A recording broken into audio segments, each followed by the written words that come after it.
What's up, boys and girls? We're back. Back for one more stream. And then it's America.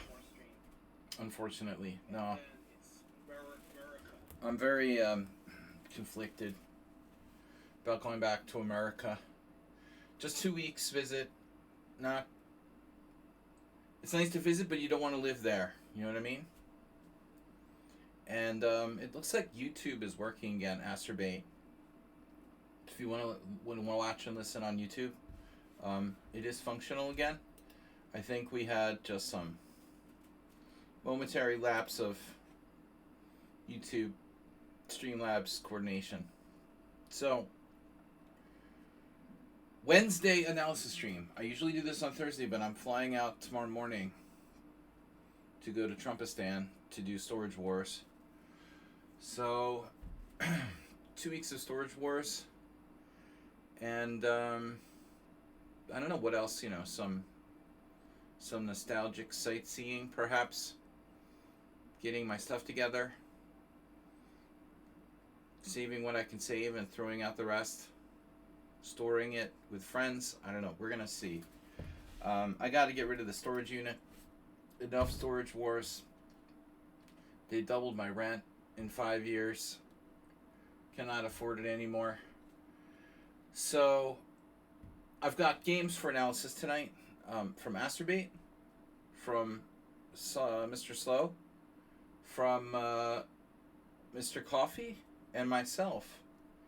I've decided if we have time, I will share the abomination that is my latest over-the-board game.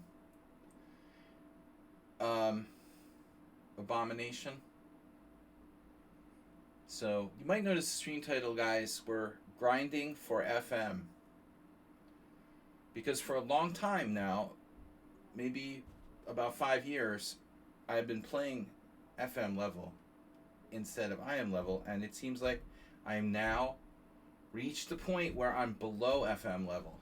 So I'm actually now at the point where I have to grind my way back to FM level. And that's what we're going to try to do over the course of my next 12 games. Get back to FM. Yeah. I want to be a feminine master again.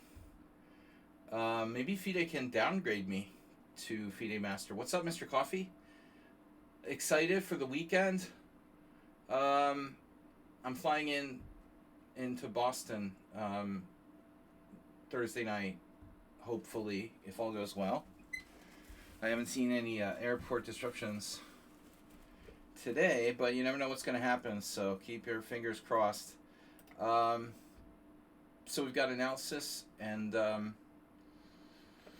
we're going to start with Asturbate. I was really hoping that Mr. So would make it tonight because he wasn't here for our Simon on Sunday, and I sent him a private message on lichess because he's the one who submits the games from Geller. But he didn't respond, and a lot of people just simply don't use the relatively lame messaging system on lichess. Mr. Coffee and I use it for, top secret communications. Yeah,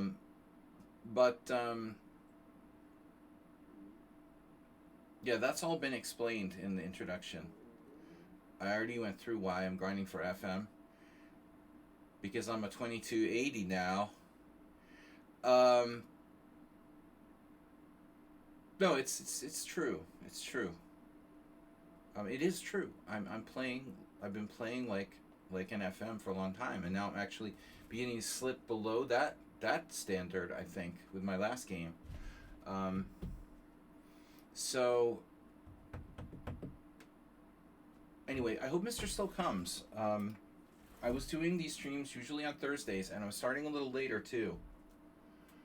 So Thursdays is a different schedule, and I couldn't start the stream till normally like 6:45. So I'm hoping Mr. Slow comes. He's not only a huge donor, but he's the one who submits the Geller games, and they're very instructive. And I wouldn't want to start the game until he gets here. But I don't know if he's gonna make it. We might get other submissions. The stream doesn't have to be a long stream because I do have to get ready to go in the morning tomorrow. So Tonight is like getting ready for my travel to Trumpistan tomorrow. Very long trip because I got a layover. I got a connecting flight, and there's a layover of a few hours, and then the trip itself is pretty long. So, and then I've got to take a bus. Um, when I get there, a couple hours. So it's basically like tomorrow is it's like traveling to. It's gonna feel like traveling to like Australia or something. I'm gonna wake up at 7 o'clock in the morning and arrive um, at my destination. Something like 18 hours later. All right, we've got Asterbait to start it off. Let's go. Asterbait, guys. If you're a subscriber to the stream, you can add a game for the stream to analyze. We've got Asterbait, Mr. Slope / Geller, Mr. Coffee, game 1, and then the disaster that is me. I don't care if you guys are lower rated than me. It's good to have another pair of eyes look at your games, and even if you're 1600 or 1800, having other people's perspectives is very valuable. I think I know what's wrong with me. I mean, the first thing I need to do is like not get up from the board. But when you haven't played chess if you haven't played a long game in 7 or 6 months, it's kind of a weird experience to sit there at the board for 5 hours if you're not used to it. But on the other hand, I mean, I play poker in games where I'll play for like 14 hours straight, so I have the capacity to sit there. But anyways, we'll see. So Asterbait, first game. We got to follow. Waffalino. Waffalini. By the way, I have a question. I saw this on social media today. Are left and right Twix really different? What are your thoughts? Mr. Coffee, do we have a poll? We haven't done a poll in a long time. But I'd like to see what people think about that. Alright. So, Asterbait is white, knight f3. There seems to be an argument that the cookie part might be different, and the layering of the caramel might be different, or they might be softer or chewier or something like that. So there are people who only eat the left or right Twix. I didn't even ever know of this concept until today. So now apparently you can actually buy individually wrapped left Twix and right Twix. Is it like political? Is that a political joke? Alright, so knight f3, and we're white. Asterbait's opponent plays knight to c6, and now you played c4. So by playing c4, we now push the game in the direction of an English opening. However, I just want to comment on the fact that white has very strong alternatives here. So e4 and d4 are the strongest moves in this position, indubitably. I like d4 because you're looking at a Chigorin, which is a somewhat second-tier opening. Black blocks the c-pawn on c7 with a knight on c6. It doesn't really hurt you with white to block your f2 pawn, because that's not necessarily a pawn you want to move early in the game, even though it is like essentially part of the center. But the knight on c6 is a major problem. This blocking the c-pawn from influencing the center. So if you play d4, you stop e5, and black's only central pawn move now is obviously d5. But it's hard for him to get in e5. So Asterbait, I think if I were you, honestly, because you've been playing d4 in other positions, if you don't want to play e4, I think you should definitely play d4 here. Particularly against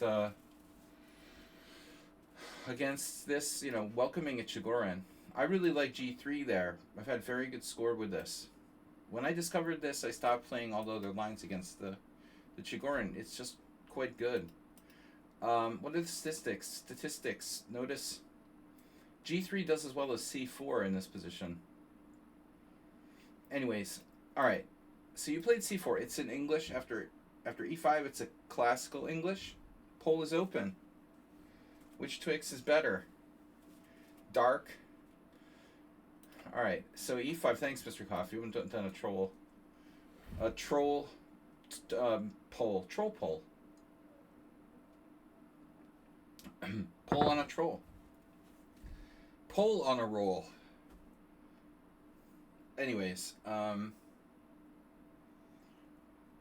did you guys see that that Trump appointee Thomas Homan is accused of accepting a bribe of $50,000 in cash from FBI agents? But I said, what's the big deal? To err is Homan. I don't know. It's bad, I know. Okay, knight c3. So we're looking at it in English, right? Good control of d5. Now black has the opportunity to play f5, but knight f6 would be a normal 4 knights English. That's what we got, okay? Like the most fundamentally important variation in the English, probably. 4 knights classical. Astrobate has very little experience here. G3 is the main move, but in Astrobate, actually, you have to look at this position like you're playing the Sicilian. You know, so you should, of all people, you played the Accelerated Dragon, Accelerated Fianchetto Sicilians. What's up, Chess Zebra? I've never really been a pun master, but... Alright, so G3 Astrobate maybe next time. You did E3. This is the other primary move. White has a lot of moves here. G3, E3, D4, E4, D3, A3, pretty much everything. E3, and then really the worst move that black could play here that, you know, is really ridiculous move by black. So I'm actually tempted to think that the games in question here, you know, would be like jokes or something. I don't see how Heinrich Teske, who's like a grandmaster, could possibly play against Marger Peterson this move. But who knows? You know, people do weird stuff. I mean, maybe black's idea is to induce d4 and then go bishop b4, and maybe it's not so bad. So there's also the possibility of forking with knight takes c5, the old knight takes c5, knight takes c5, and d4. And look who played this with black. Don't tell Twitch. I pointed it out. But that crazy dude who tried to like report me for abusing him, defending myself from his insults, I was abusing him. Alright, so Queen e7. Yeah, whatever. Alright, this is a good line for white too. Knight takes e5. That guy's clearly off the wall. So Astrobate played a3. a3 is a good move. You have to consider e4. This is a reverse Bodler. I think the tempo here is pretty useful. Wow, this position has happened surprisingly frequently. So Astrobate Marger also played your move a3. You're in good company. Wow, he lost. He lost with white. Oh my god. So Peterson is a banker. He's got some deal going. He's got like a deal going in some kind of Ukrainian bank thing going on. Trying to expand his banking empire into Ukraine. But he seems like a nice guy. He asked me at the World Teen Championship Senior last year if I was one of the... It was a funny question, very dated. He asked if I was one of the Collins kids. Because I'm like the right age to have been taught by... what was his name? Collins was a chess coach in New York and had this program for teaching chess. Are you one of the Collins kids? No, but anyway, all right. The Icelandic grandmaster is very strong. Surprising he would lose with white in this position. Now black can play e4, but it overextends. And by the way, if e4, we have options.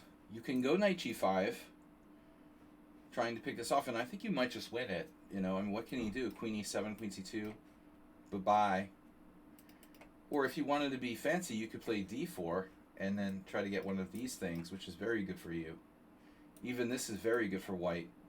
I know this color's reversed. Anyway, so black played a5, and now we're following Andrei Karlov against Nikolai Vlasov. The Vlasov guy played in the World Senior a couple years ago under the FIDE flag. And another game from Hungary, Kachumian. I never played Kachumian, but he was a Budapesti park player. From what I heard, he would play Blitz in the park. So, see all the random stuff that I know? I'm just like Collins Kids in 1959 music scene. Alright, so now bishop d3. This is a new move.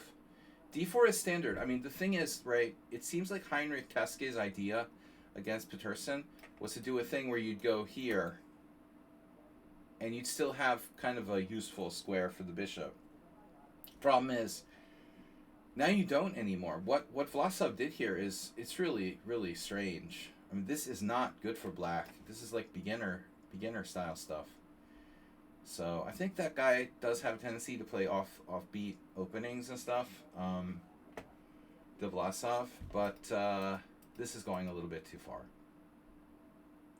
Sam Collins. No, Sam Collins is the Irish barrister. He's a barrister.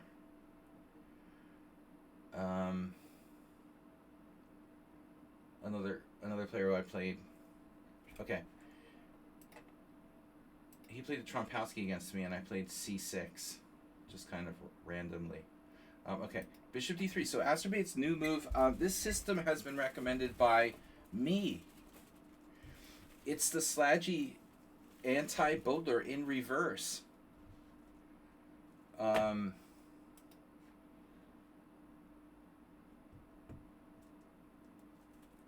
we all know that Phil Collins was not at all the most talented of the members of Genesis. I think there's no disputing that, obviously. Okay, bishop d3. Bishop d3. Yeah, obviously Peter Gabriel, far better musician. Okay, bishop d3 here. So, Triphone Gabriel. Oh, Dr. Zebra, I have a health question for you. I have strained like some kind of muscle in the center of my chest, like sort of under my sternum. You know, there's nothing you do about that. It sucks. I never had this before, but it just like hurts like right in the middle of my chest every time I laugh or cough or something like that. I guess there's like nothing you can do about it. Just like wait for it to get better. Wow, yes, Yasensky Nora has subscribed on YouTube.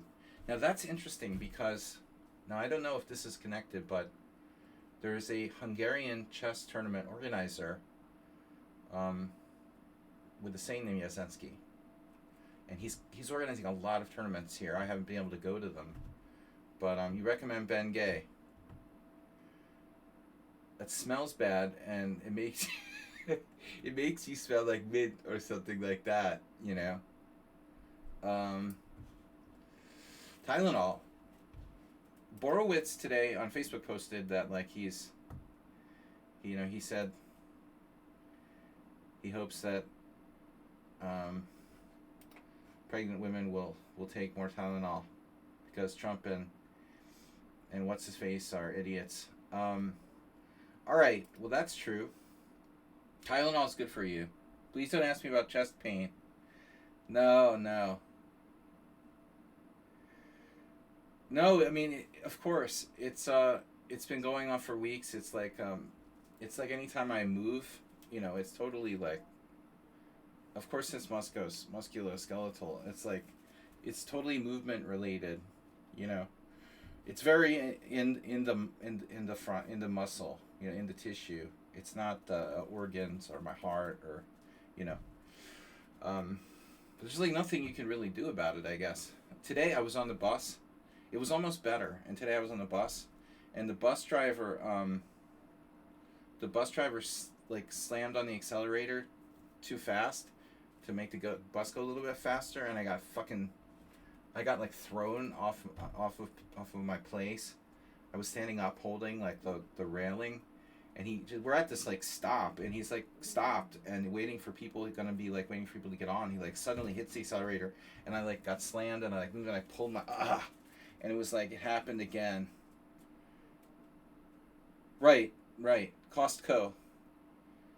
I read something about this. Costco arthritis. It hurts. It hurts. Don't make me laugh. Costco arthritis. I had a friend who had a hiatal hernia. He said that was devastating. All right. Anyway, Bishop D3. Bishop D3. He really thought he was having a heart attack when he had the hiatal hernia. But I think this is something more like what you're talking about there.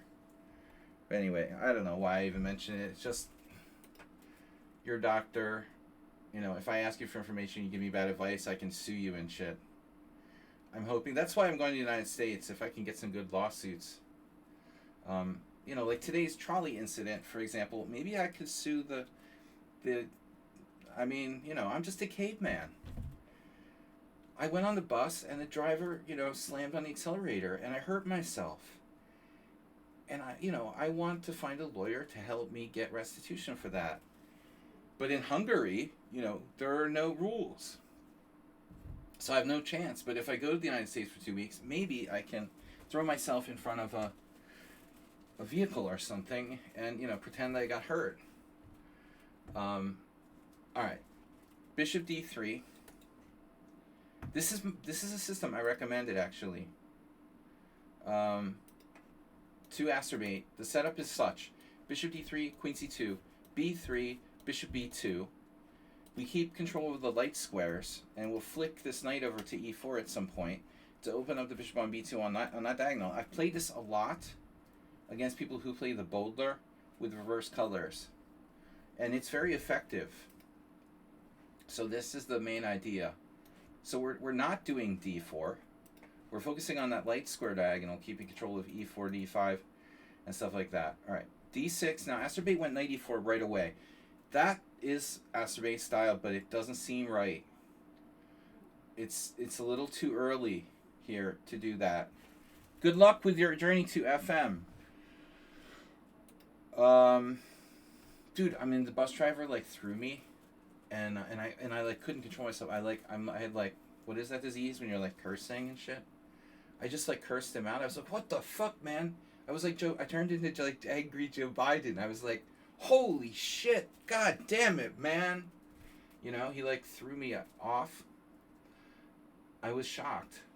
And I started cursing at him like Joe Biden in English. Alright, so acerbate, I don't think you should do this right away. I think we want to build up first before you go moving your minor pieces again. So, you know, the plan is Queen C2. These squares are covered.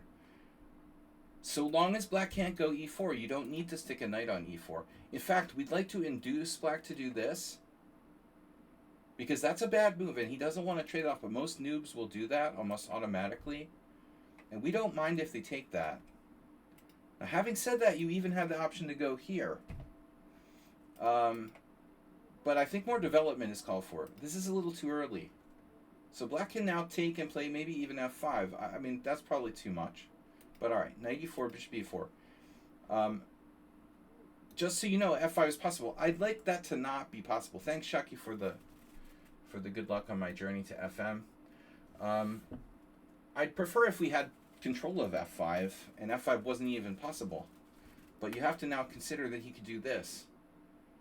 So what are we going to do if he does that? Are we going to go bishop D5, where our bishop gets like dissolved with knight E7? You dissolve the essential assaults. of the human body, and the salts can be brought back to life. Um,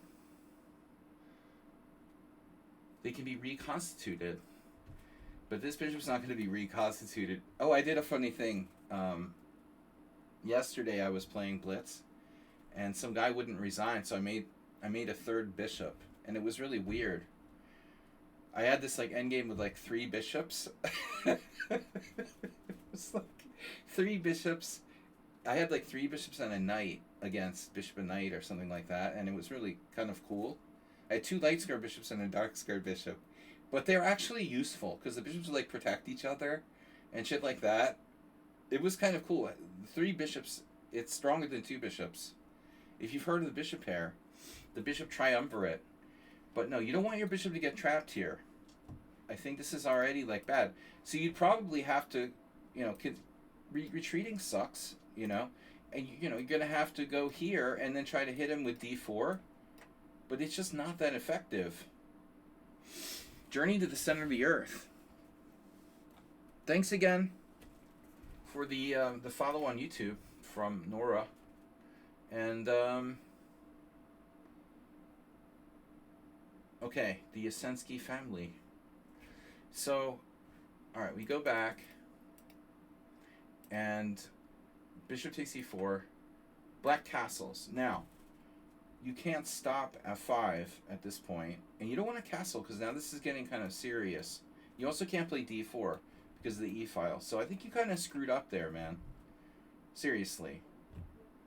Now we have some issues. What are you going to do? d4 is no good because of the e-file. Castles is no good. I mean, it's playable, but it's not great. Okay, it's probably playable. I like what you did, though. Okay, h4 is reasonable in this circumstance because you have the idea of posting the knight up to h5. Sorry, g5. A little Freudian slip there. I'm gonna h5 queen. There's a lot of variations where you can do a fishing pole attack and maybe even sacrifice a piece or whatever. Tourette syndrome, thank you. Bishop Artois.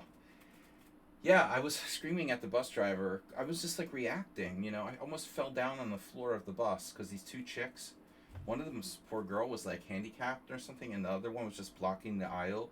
So I couldn't sit down in the bus. I couldn't even get in. I was standing in the doorway. When he threw me, I almost fell down. I just started Tourette syndroming. I was just shocked. I was in a shock. You ever like have something happen, you like just shout? It's just like a reaction, all right, so h4, bishop g4, always a bad idea, right? Because it's black's good bishop. And now you have bishop takes h7, and he may have missed the old check.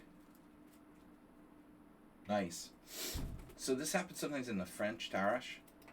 But, yeah, I mean, he may have counted on queen takes g5.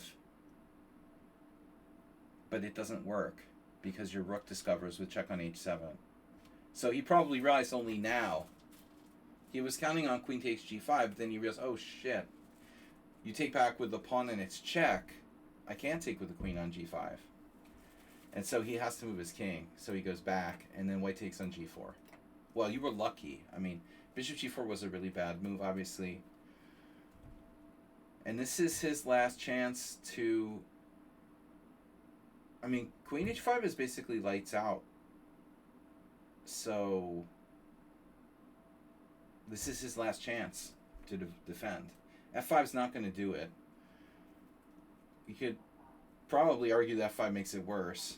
So g6, his move, looks logical, but I think in reality, the case may be that his only real move here could be maybe queen f6. Because queen f6, you can at least go queen h5, queen g6, or maybe better is queen h6. I don't know. It's not good for black. He's down a pawn, and trading queens isn't good, but it's better than losing, or better than losing immediately. Mr. Sohand is here. All right. Yeah, Mr. Sohand. I've been starting later on Thursdays, but because I'm traveling tomorrow, we started on time. On time. Yeah, and on time is inexcusable. That's what we used to say in Sigma Chi. Um, early is on time is late, and late is inexcusable. Today we're on time, so we're late, basically. Mr. Slow is here. Subscribe to Tier 1 for 72 months. So 72 months by Mr. Slow's subscription. I know how long it's been since I've been to the United States. So 72 months is how many years? 6 years. That's how long it's been since I've been in the United States. And we're going to Trumpistan tomorrow. What is required to ask for game analysis? Waffalino. It's required to be a subscriber in Twitch, on Twitch. In Twitch or on Twitch. I don't have the instinct to curse in Hungarian yet. It was a very deep, you know.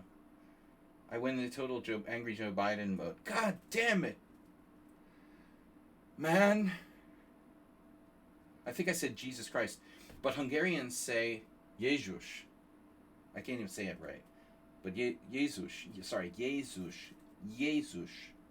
I say Jesus Christ. You know? Like my dad did. But Hungarians are like Jézus. And so, yeah, I don't say that. And like when I say Jesus Christ, everybody looks at me on the bus. It's like, what's wrong with this guy? He's mispronouncing Jesus.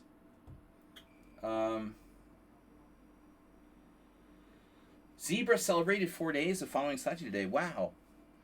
Mr. Slow is 6 years of subscribing. You're like a newborn. So this is how we know how long it's been that I've been in the States. Leaving tomorrow, Mr. Slow. Thank you for subscribing. Your Geller game is up next, and I've got a special surprise for you. If you want to stay with us, Mr. Slow, my Geller-inspired disaster from Sunday, which helped me to get down below the FM level. All right. Anyway, so Astrobate takes him out. The guy, he doesn't find, this Queen F6 probably only move, although there is no good move. Basically, the guy lost the game in one move. Bishop G4, Bishop H7 check. Okay, let's be honest.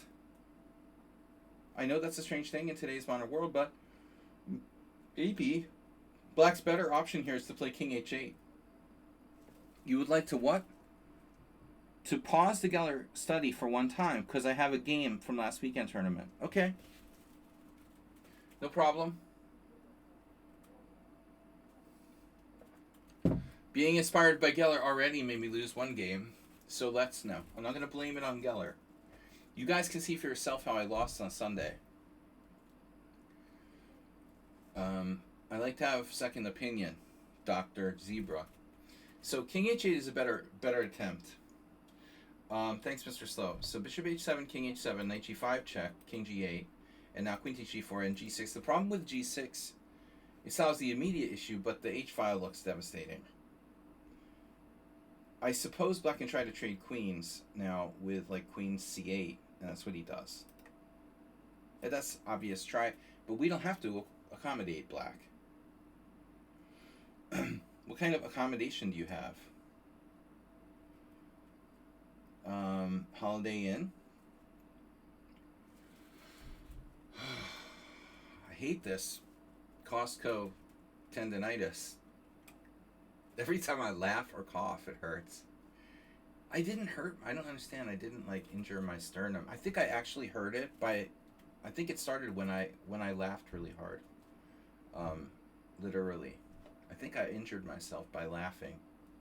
They say laughter is the best medicine, except when you give yourself Costco genitis or whatever. All right, Queen C8, Queen H4. That's exactly right. Avoiding the exchange of queens and setting up mates down the H file. He cannot prevent the H file from opening. So it's looking pretty fatal, but Black still comes up with a good defense. He plays Queen F5. So kudos to him. Because this is pretty much maybe the only move that doesn't collapse immediately. Actually, it looks pretty collapsing. Yeah, because he's getting mated on both squares. Oh, never mind. Nothing's going to save him. Yeah. So it's the double threat. Yeah, it doesn't matter. Notice the effectiveness of the bishop on c5 when you play against the Sicilian or English. See how effective that is? That's why the Boulder is such a great opening. Queen takes g6, Queen h8 mate. Alright. Mr. Slow is going to send us another game. Um, we have another game by Mr. Coffee also. Uh, we'll pause Geller. Don't know if I'm going to be able to stream. I'm not going to say never. I wasn't going to take my microphone because it's heavy, and I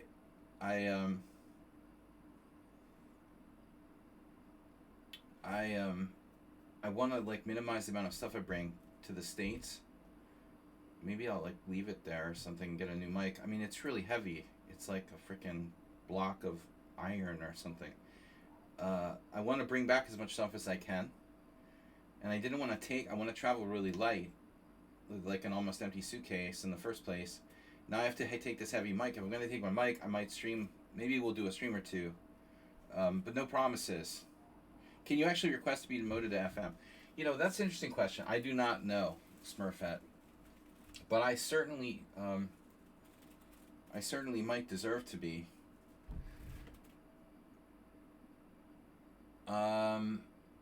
But we'll talk about my game a little bit later. I was really, I don't know. I need a good. I used to have a really good a sports psychiatrist. Well, he's a sports psychologist and a psychiatrist, but I had a really good guy. I know a guy, right? My guy was a Harvard professor, and he was an expert sports psychiatrist. And interestingly, I reached my highest peak level when I was working with this guy. But now, you know, I'm a blithering idiot, you know. So he did like tennis players and golf players and stuff like that.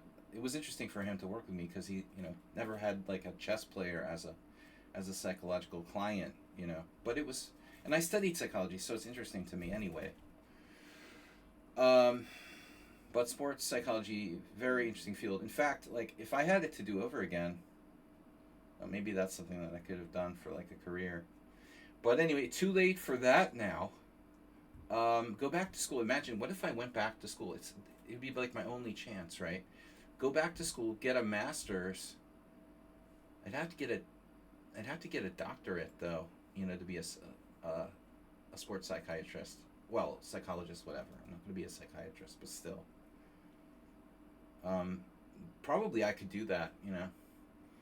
I don't know how I could afford it. I have to go to school here somehow. I can't afford to go to school in the States.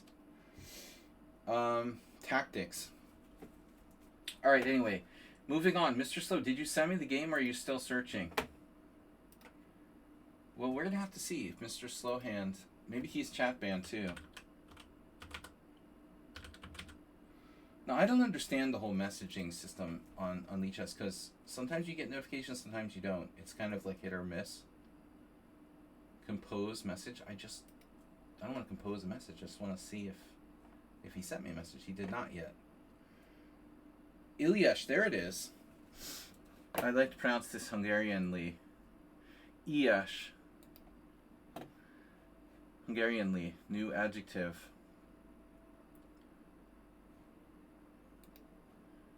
Continue from here. Share. And I always pick the wrong option. Copy PGN or chapter PGN. Copy. Alright. Sparkle Horse. Profile. Learn. Where's the freaking tabs, man? Study. There it goes. Add a new chapter. Alright. So we're in. We're going to delete. Alright, we're going to delete the other one. So anyway, welcome everybody. Analysis stream, last stream before Trumpistan Storage Wars. I'm going to Trumpistan to take part in Storage Wars.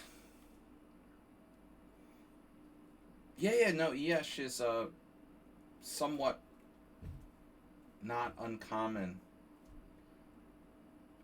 Somewhat not uncommon name. Alright, like family name. So, where the hell did my study go? Did I? Did I do this right? All right. I just closed it. Anyway. All right. Other dude. So without further ado, I'm going to remove this Gellert game.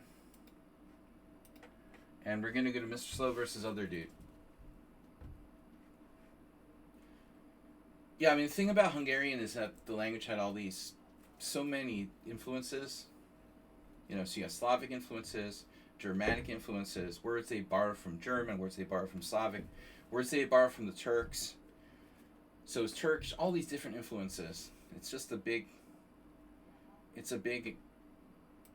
you know, mishmash of like different stuff.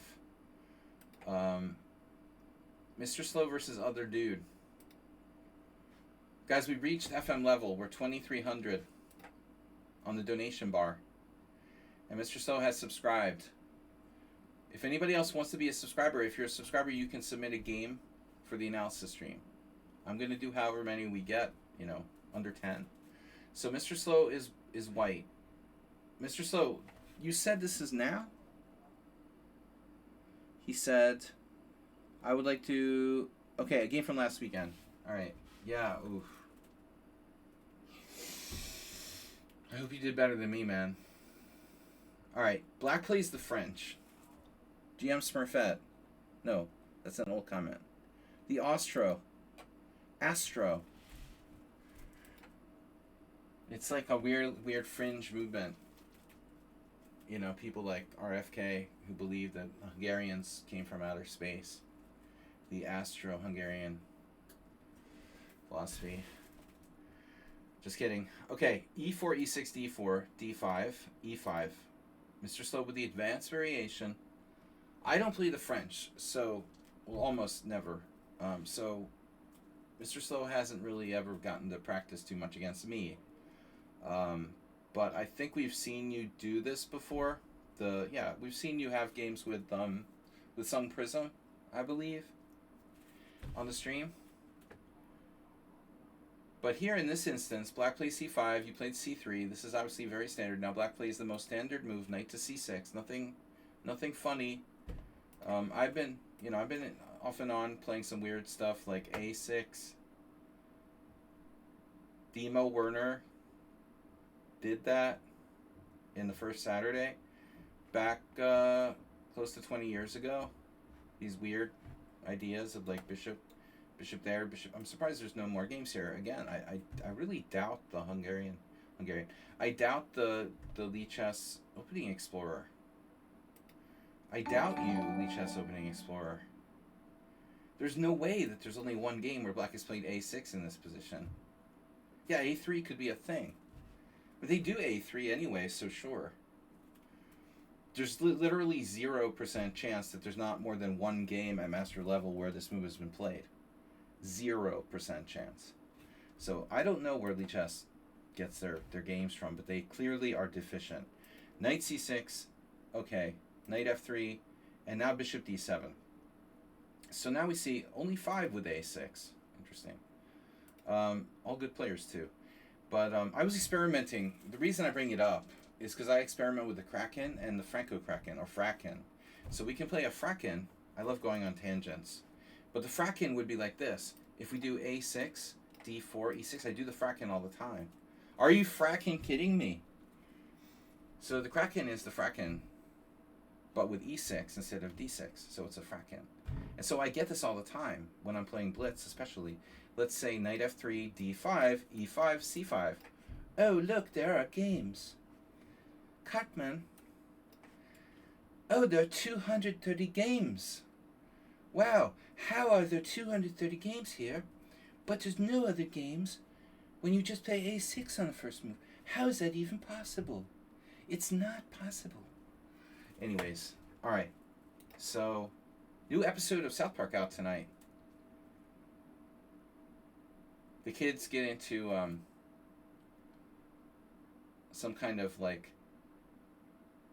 Oh, you might like this, Mr. Coffee. The South Park gang gets into like apps with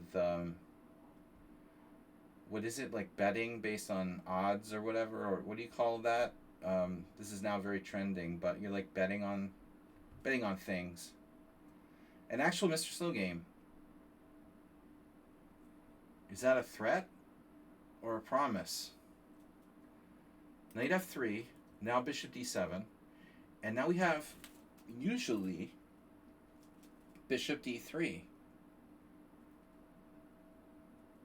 That would be the Tarash. So this is Mr. Slow's advanced variation. So now, Mr. Slow, why no bishop d3? Because of knight b4?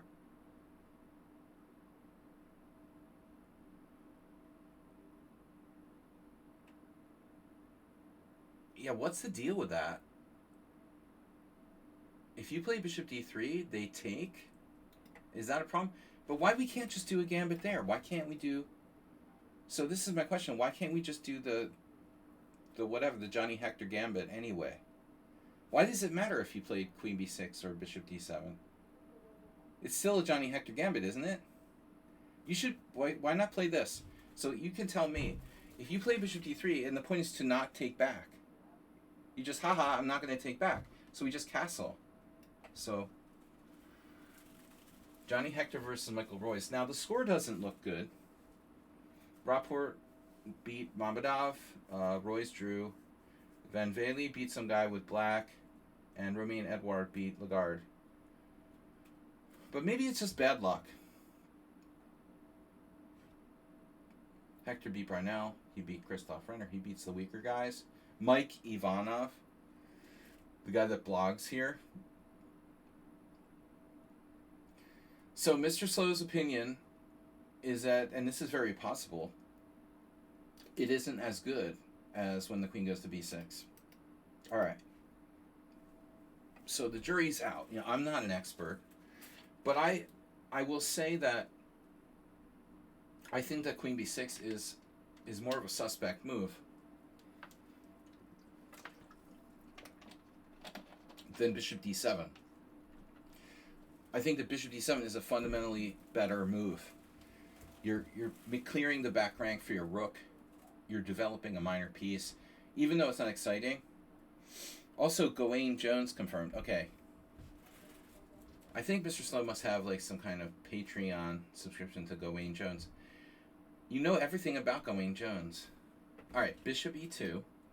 So this is standard stuff now. We've got mainline standard. So let me understand. If queen b6 now, what do we do? You know, can he? Oh, you take, right? You can take. Always take. My friend Zlatko Linčić, he used to be like 25-75. He's like 22-20 now. How is that possible, dude? How is that possible? A grandmaster who 20 years ago was 25-50 plus, and he's 22-20 now? Serbia, he's lower rated than Drazic. And I don't think he throws games for money. You know, some players do. That's how bad rating inflation is getting. You just constantly play Indian kids, and that's what happens to you. You just get like 150 points underrated. No, after queen b6, you're supposed to play d takes c. Even I know that. Yeah, this is a known variation. Rosenthalis, 1997. Dude, Rosenthalis came and he played here in a couple of tournaments. And I played him in the World Senior. He did quite well last year. He's still very strong. And he did not do too well. He played in an open with a bunch of young players, and he finished like middle of the pack. And then he played in a GM tournament with all these young players. Okay, it's not easy. You're like 57 years old or something. I mean, but still, you know, the guy finished with like 4 points out of 9. And, you know, in 2 tournaments or something like that. Bro.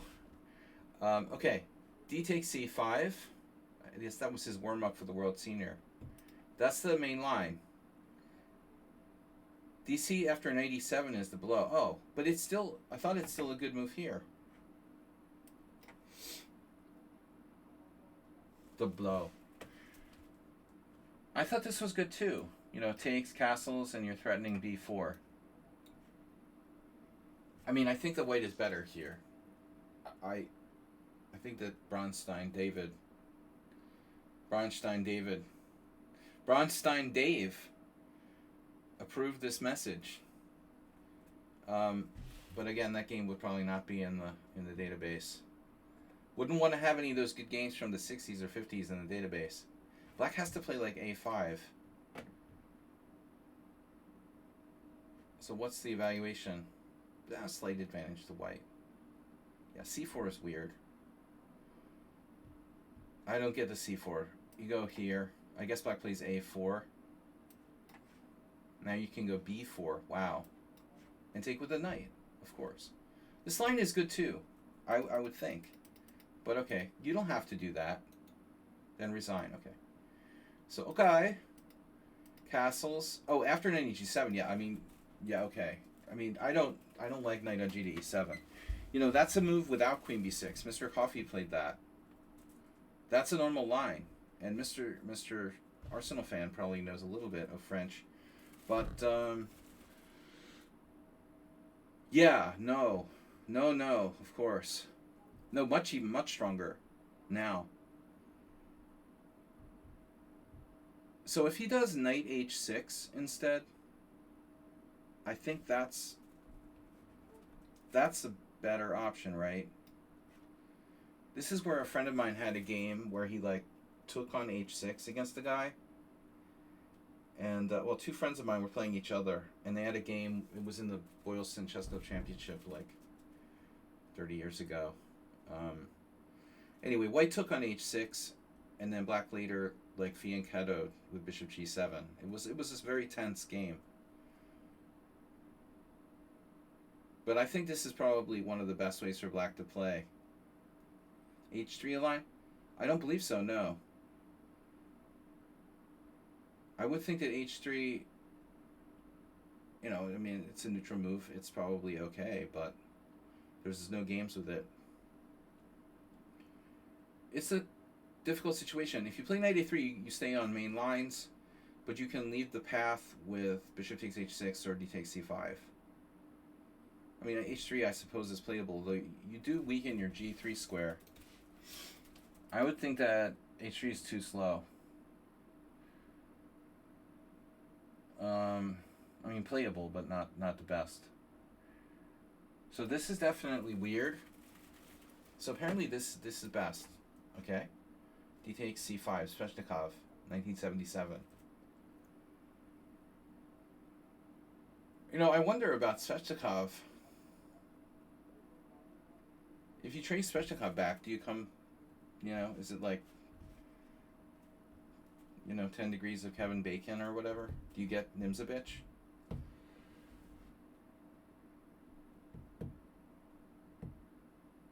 What was the name of that movie? Something degrees of Kevin Bacon. But anyway, was Sveshnikov connected to Nimzovich because of the fact that Nimzovich lived in like, it's a stretch. But Nimzovich was Latvian, right? And Sveshnikov. Maybe Sveshnikov. He didn't he live? Did he move to Latvia later in life? I have the feeling. I mean, I don't know. Why do I think that? All right. So knight on g to e7. Mr. Slow doesn't take. He plays classically here with knight a3. No, because Nimzo like the advanced variation of the French, Murfet. You know, in those times, in the old days, people played like the exchange variation against the French, or even the classical knight c3.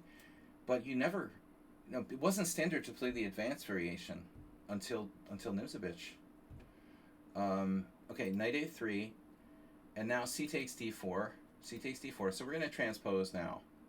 Knight f5, knight c2. This is like main line, advanced variation. Shirov, Korchnoi, 2004. Another obviously a connection. Shirov, Korchnoi. Shirov playing the white side of the advanced variation. Total Sveshnikov connection. Um,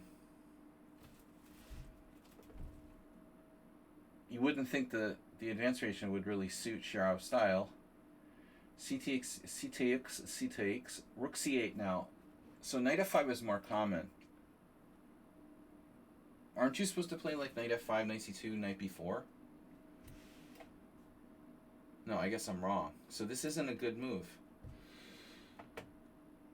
Kupraichik Eingorn. Eingorn is no longer with us. So knight c2, knight f5, knight c2, and now rook c8 or knight a5. Okay. Your opponent, okay, played rook c8. Shirov again, 2015. Why is Shirov playing the advanced variation? Bro, listen to your inner style. That's like Hikaru playing the stupid Queen's Gambit Declined.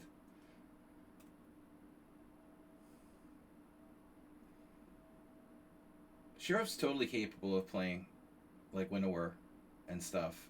And he's played some good games in the Winnower. I just can't accept him playing the advanced variation.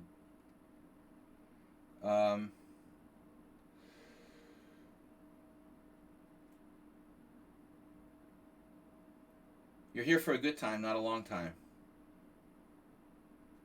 Shirov plays advanced counter. That's a different story. That's a different story. I would say the advanced Caro is more of an aggressive attacking system, you know, whereas the advanced French is more solid.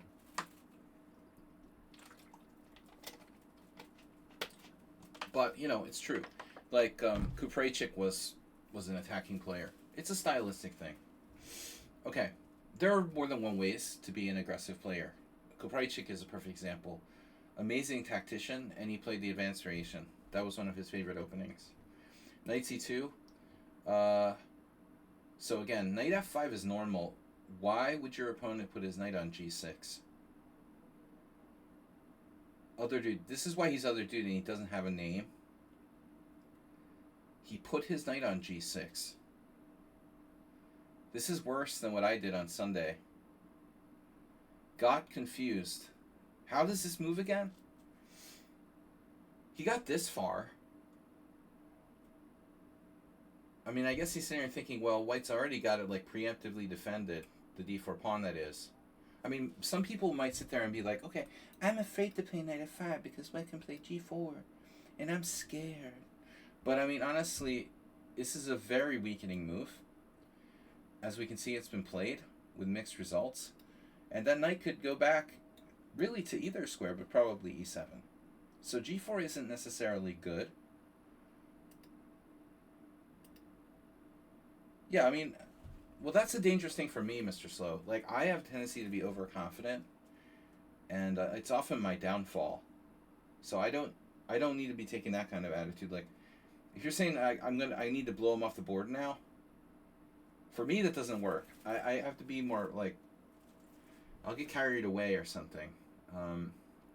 I would simply say, that's not good. You know, it's not good, and I'm just going to keep improving my position. And we'll see. You know, this is clearly not a good move. And, you know, the first problem is that it doesn't go anywhere. F4 is covered. Second problem is that you can go g3 at pretty much any time to take away those squares and then support h4, h5. The only bad thing about your position is that your king is on g1 instead of f1. Because, you know, Joel Benjamin, my old friend, and a lot of people would love to play these positions with, you know, the typical rook on h1, king on f1. You leave the king on e1, you get checked on b4. Black misplaces the bishop on b4, then you walk over to f1. You don't castle. It can be better to actually have your king on f1, in other words. We would attack with h4, h5, put the king on g2, and then the rook on h1 is actually better placed. So you did h4. Well, I mean, it's a good move. And black's already in trouble.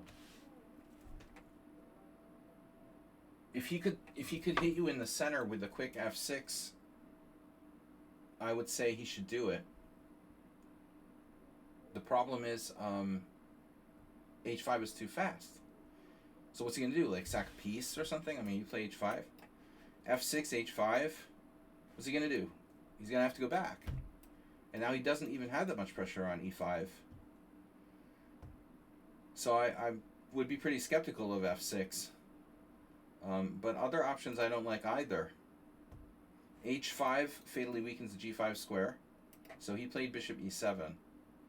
And do you know what happens with alpha 0 here, right?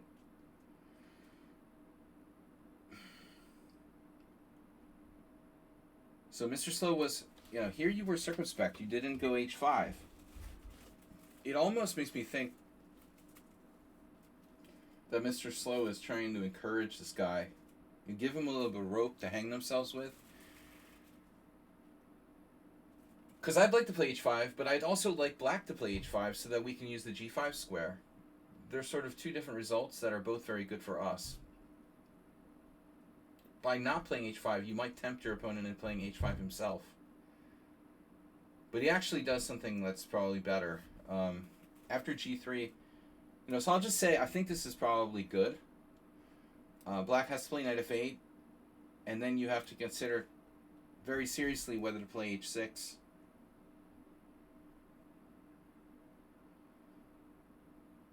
And then black has to make the really tough decision as to whether to play rook g8 or play g6. Yeah, the computer is always going to like this.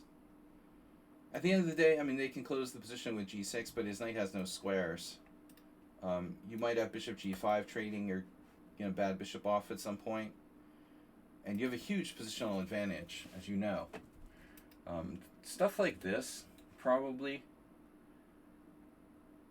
I would expect things along the line of like queen d2, queen f4.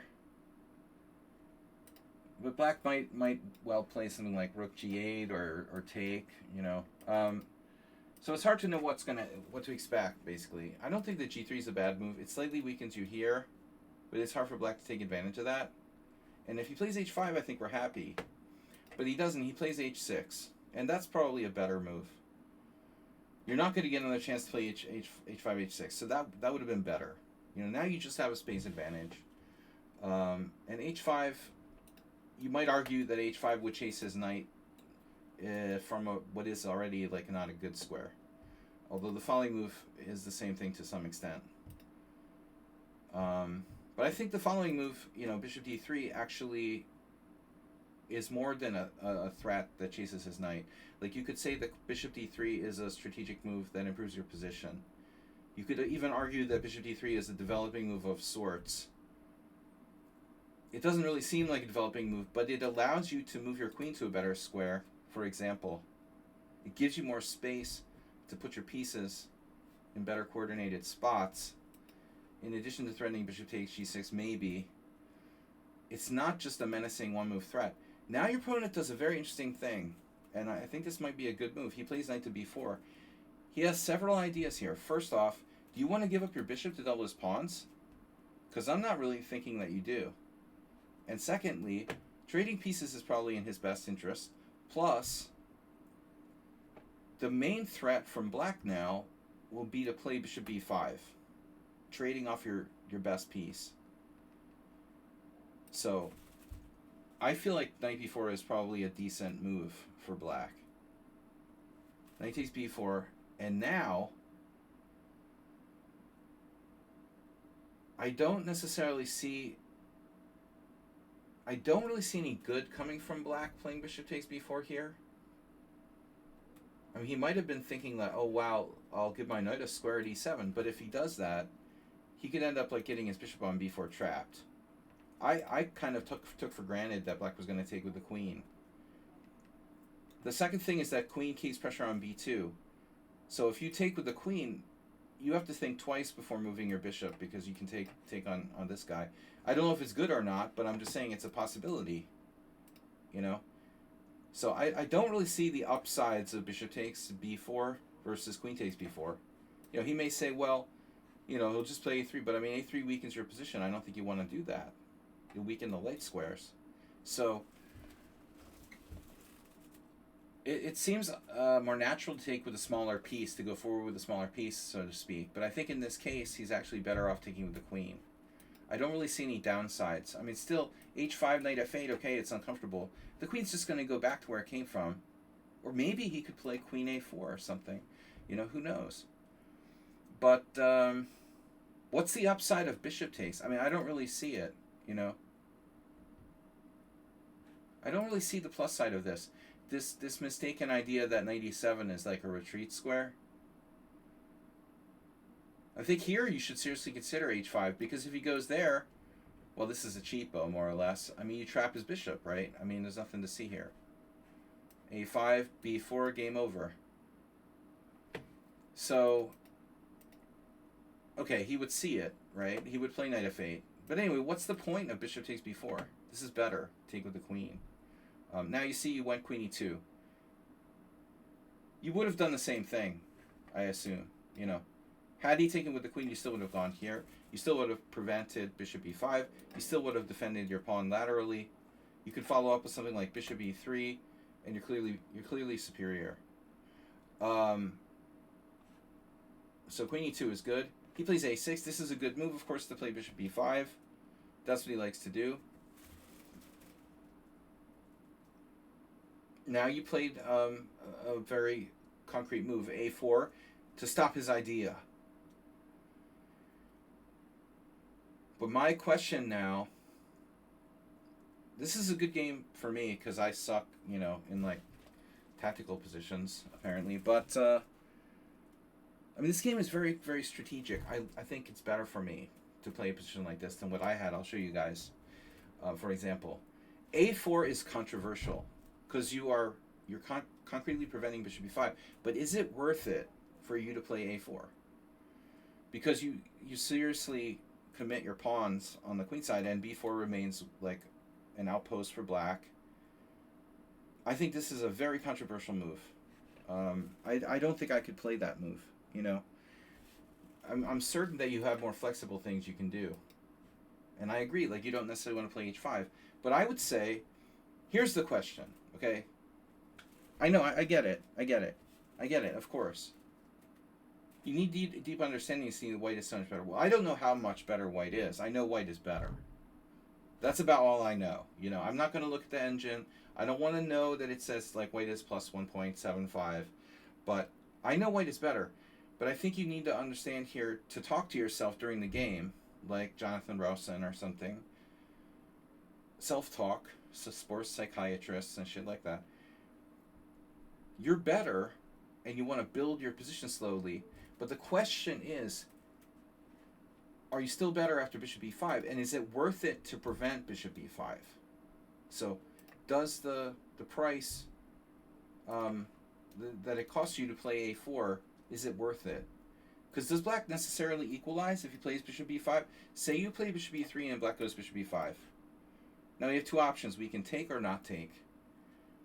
Taking would damage the black pawn structure. You really don't want to trade queens. I mean, I think you're better here. But let's just say, for example, rook f c1. Castles. Just a fantasy variation. h5, knight h8. Just total fantasy variation. You know, white is spatially better, but, you know, you can't say, like, white is definitely winning, necessarily. So that's like a sample line. You know, maybe you want to take on b5, but black will probably take with the queen. You could move the queen. Yeah, I mean, I don't think that most players, Mr. Slow, would evaluate it that big, but some might. You know, if you're Rosenthalis or Kuprejcik, they have enough instinct in these type of positions that maybe they know that white is so much better. Like, winning. But I'm not that attuned here. a4 I don't like, you know, positionally. And now black can play that move because his bishop is secure on b4. There's no trap. Well, probably the bishop on b4 is never going to get trapped. Never say never. There could be like a 0.5% chance, but without the ability to play a3, b4, it's unlikely. So, what do we do? Yeah. Bishop e3. It is nice that his bishop practically can't move, And bishop a5 is not a fun move to play for black. Black plays knight f5. Majorly controversial. All right, now, but now, look at the king side. Because you play d4 and you play both d4, Mr. Slow, and e4. And for now, when I see this position, somehow it's weird, but it's reminding me more of like a Slav. But it's like a dream Slav. Like if you think about the Slav, like the long Uva variation or whatever, compare this to like those long variations of the Slav. Look at the king side. Yeah, I mean you're like pointing at the king side with your pieces. You know, this a4.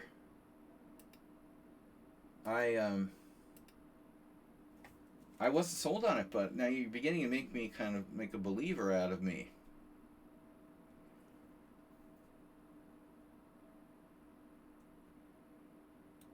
What is black supposed to do after a4? Because I really don't like knight f5, but I guess he has nothing better. Okay, knight e7, bishop e3, knight f5. He probably doesn't have anything better. Now, at least he can take your bishop. I guess that's the idea. Now you play king g2. It's kind of slow. How do you plan on taking back here? There's some interesting questions. But you can't retreat your bishop back because d4 hangs. You could always play king h1, the old, like, you can't check me when my king is on h1. King h1 with the idea of bishop d2. King h1, castles, bishop d2. This is a stupid idea. Just showing these. No, that's not going to work. Alright, so you play king g2. Basically treading water. You know, if you take on f5, your white squares are very weak. King g2, I mean, maybe the more accurate, or I shouldn't say accurate, but the more, yeah, you can't even really want to play rook c1 because your a pawn could be weak. Another downside of a4. King g2 and king h2 are engine favorites. So when we go here, king g2 and king h2,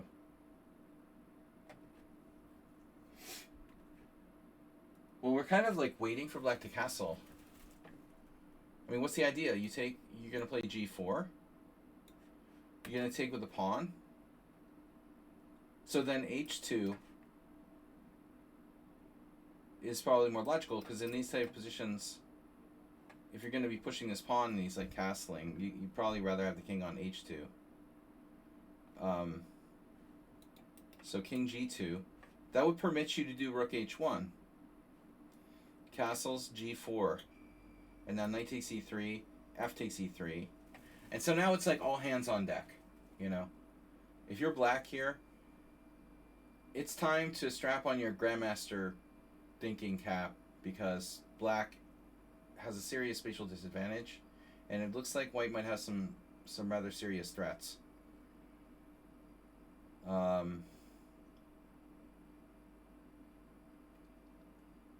Can't help but feeling like you had another game once you shared that was kind of similar to this. Bishop e7. Very logical defensive move. Against the g5. But you do g5 anyway. And then the million-dollar question, of course, he needs to play h5. If he doesn't play h5, it doesn't look too good.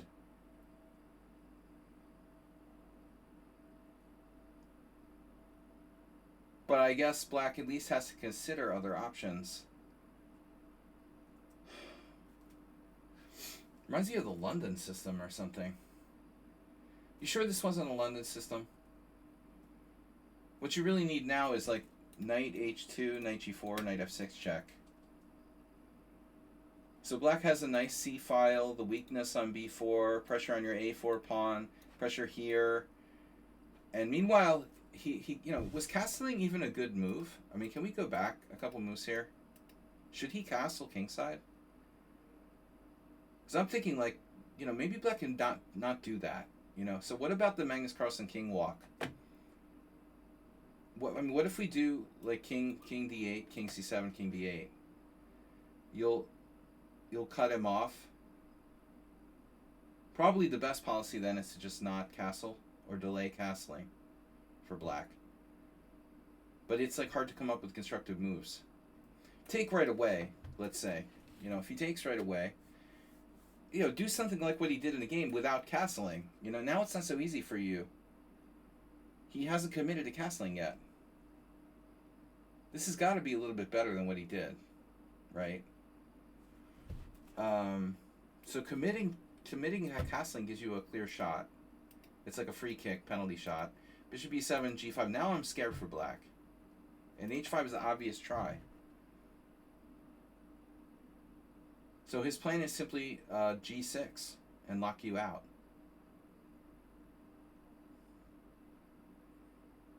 But you have rook f6.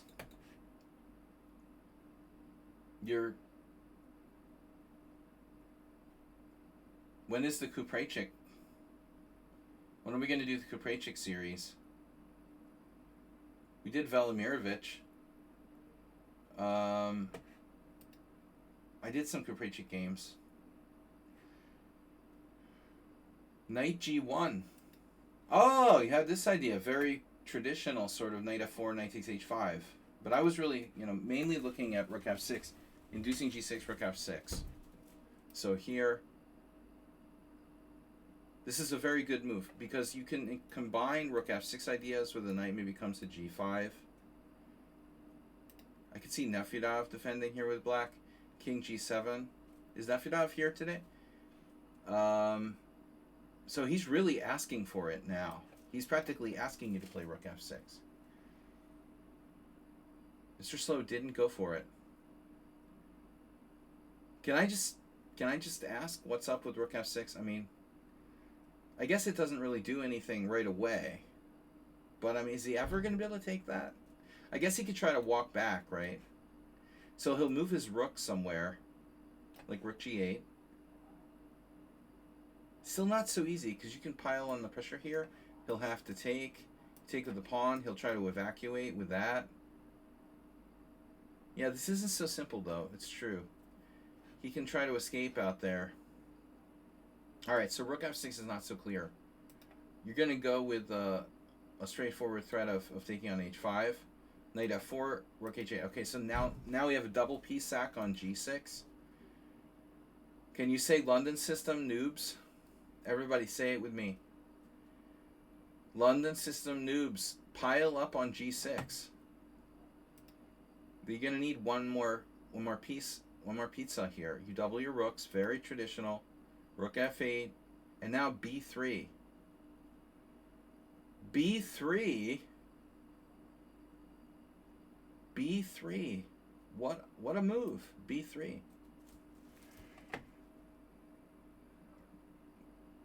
What doesn't it do? Okay, b3. With the idea of rook a2, obviously. No, he's defending the a4 pawn. It's a very careful move. So, Mr. Slow, maybe you felt like this was unconvincing, so you're going to be careful. He can't take because rook b1 is very strong. I mean, presumably this is very strong. Here, here, here, here. You have pressure pretty much all of your pieces. Massive compensation. But okay, the question is, like, how do you finish this guy off? Here, do you have a sacrifice somehow on like g6? Can we attack it again? Black always has bishop e8 type stuff. So we're gonna see how is Mr. Slow gonna do this. This move, pretty weird. I don't know if bishop b4 helps black in some way, but it definitely takes that piece away from the kingside area. Rook f1, now a5. Okay, whatever. Here. And queen c6. Now, what we want to do is get another piece on g6. But he's threatening queen c3 now.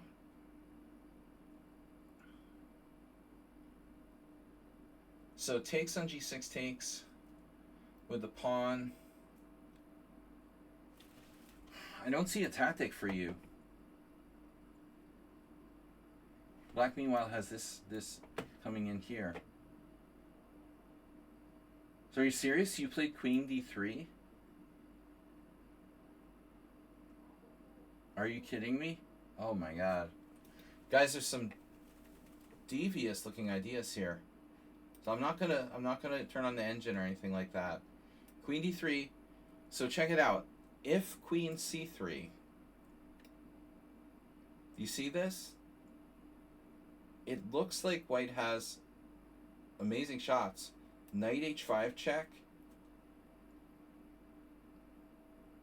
Baba boom.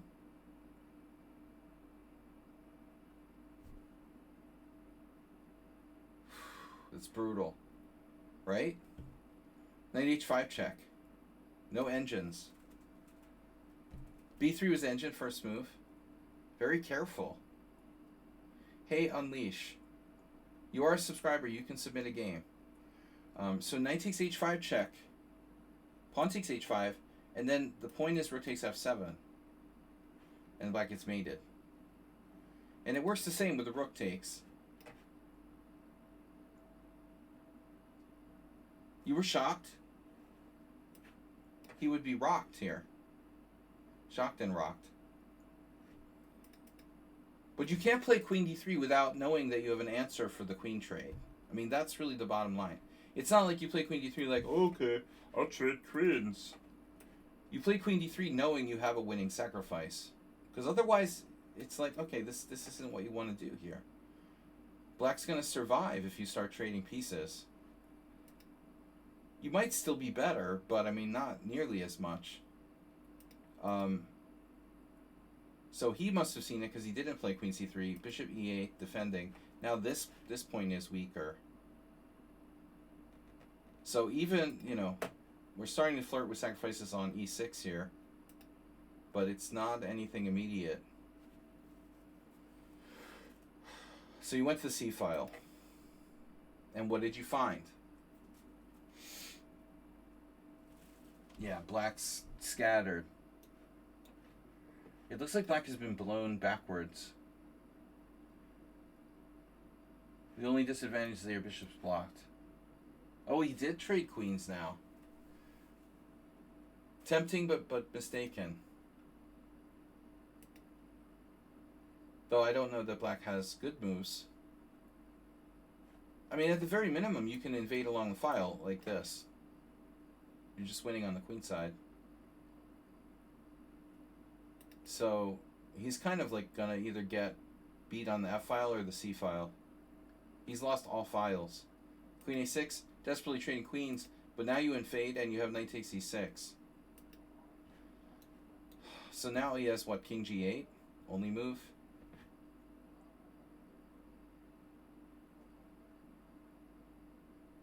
Dude resigned. I thought it said draw agreed.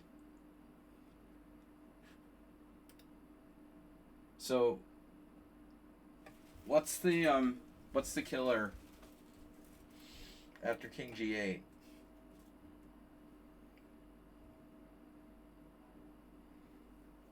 You have a sneaky trap, don't you? Really nasty. Let's see, bishop takes g6 almost works. But I think there's a problem. Oh no, you have that? Oh my god, no. It doesn't work.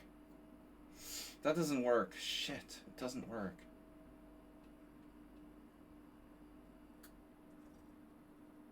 I mean, I don't think it works. No, f8's covered. I keep forgetting f8's covered. Okay.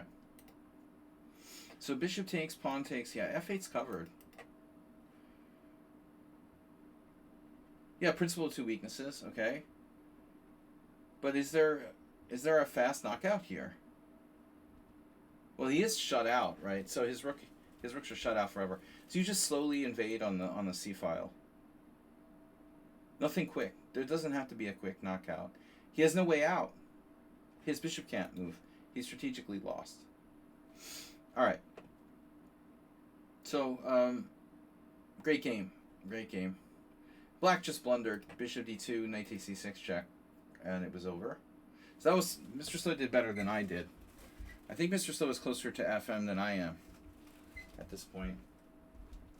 Soon Mr. Slow will be higher rated than me. I like self-deprecating. Not the only one here. We have a resident pro who left the building. But next up, Mr. Coffee. It's the weekend game analysis.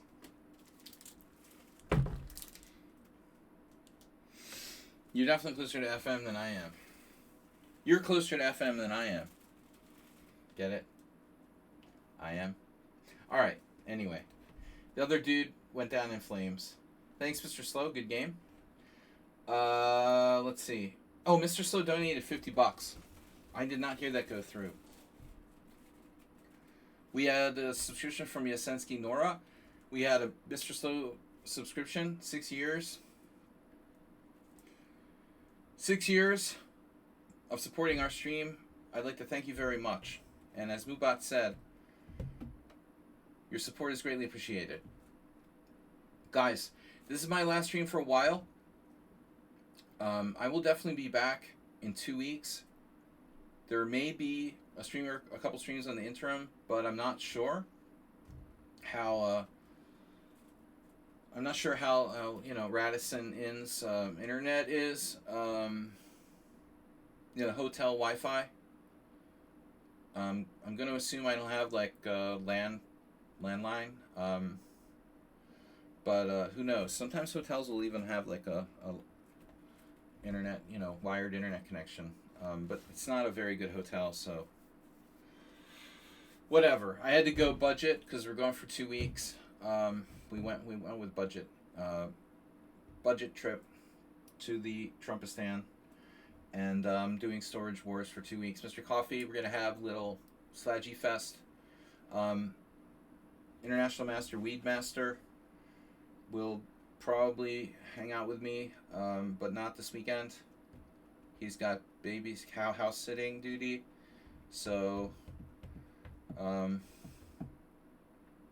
he'll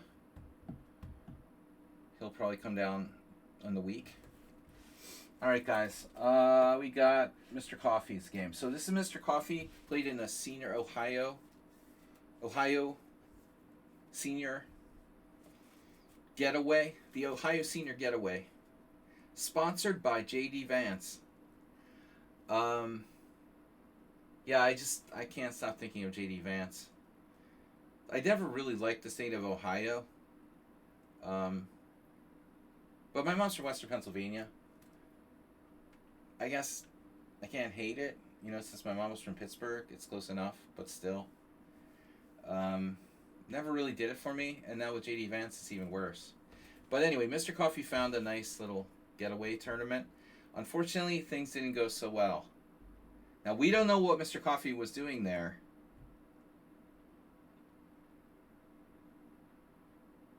Because his play, in game one was quite good, and it went downhill. So I'm suspecting, like partying a little too much or something, because there was a clear sort of deterioration in Mr. Coffee's play post round one. But who knows? Just the pressure of, playing players with more points is usually enough. All right, so this is round one from said tournament. It's a senior tournament, and Mr. Coffee is like massively underrated. I mean, maybe not massively underrated, but you are underrated. You are better than 1,500. I don't understand how you got down that low, but playing too many little kids. All right, so Coffee's white. His opponent, Marco Woodchuck. How many woodchucks can a woodchuck chuck if a woodchuck could chuck wood? D4, knight f6, and now knight f3, and now e6, and now Mr. Coffee usually plays the Tory attack, and that's where he's experienced, or the Kali system, closed queen pawn games. But Mr. Coffee is trying to better himself and expand his horizons, so he played c4. So kudos, to trying to do more. And black answered with the Bogo Indian defense. So Mr. Coffee, this is like probably your first legit, Bogo Indian with white. Knight d2 is much more subtle and much harder for both sides to play. In my youth, I made it as far as knowing someone from West Virginia. Yeah, I think I have distant relatives in West Virginia.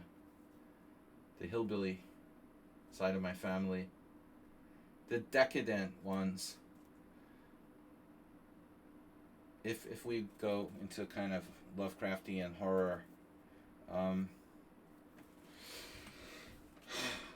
have a very old, very, very old Pennsylvania family on one side, and going back to colonial times.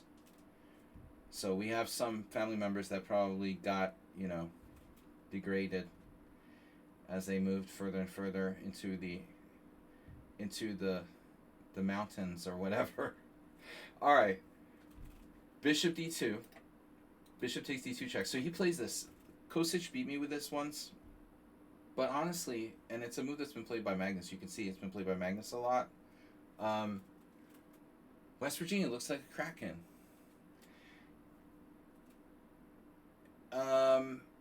Yeah, I don't know. Ohio's a little more civilized. But, because Ohio is like sandwiched. It's sandwiched between some civilization. There was WKRP Cincinnati, right? That was a great TV show. Lonnie Anderson died recently. Okay, bishop takes d2 check. So, a couple things. I lost to Kosich. I played like queen takes d2 and did some kind of standard setup with like knight c3 and e3. Then realized that white's position seems kind of lame. But like 2 years ago at the World Senior, I saw Sarua play white, and he did something that never occurred to me. He simply took with a knight and then played g3. And I think this makes a lot of sense.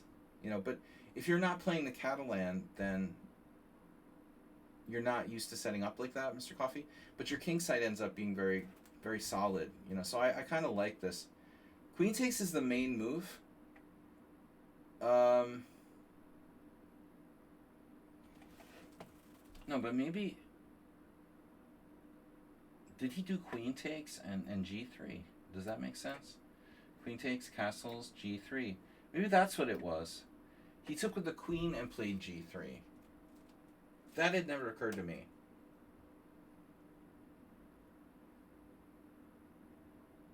And it's kind of like, okay, why not? This seems very pleasant for white.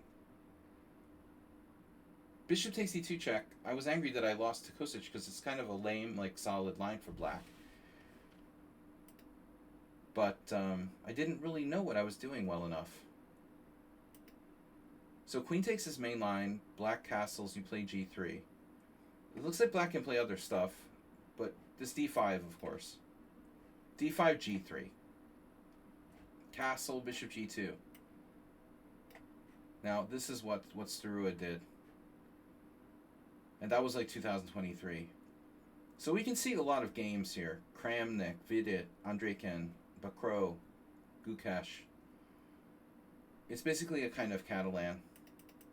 I think that queen takes is more aggressive, but it's not bad what you did, taking with the knight. The problem is that the knight oftentimes is kind of dominated by the d5 pawn. It's just not as active. You can do knight f1, Jay Bonin style, if you play g3.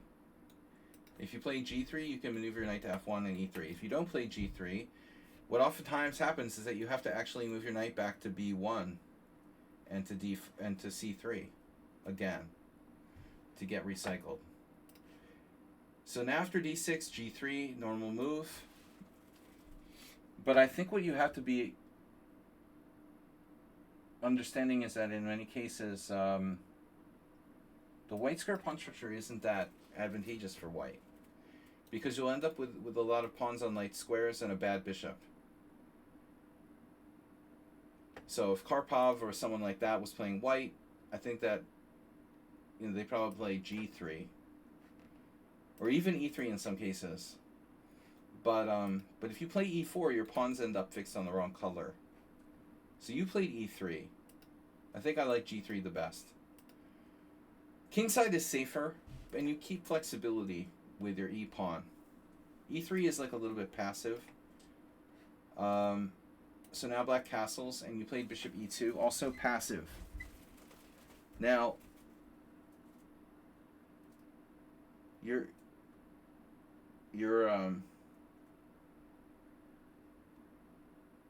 in a situation where it looks like black's plan is to play for e5. So you're playing bishop e2 here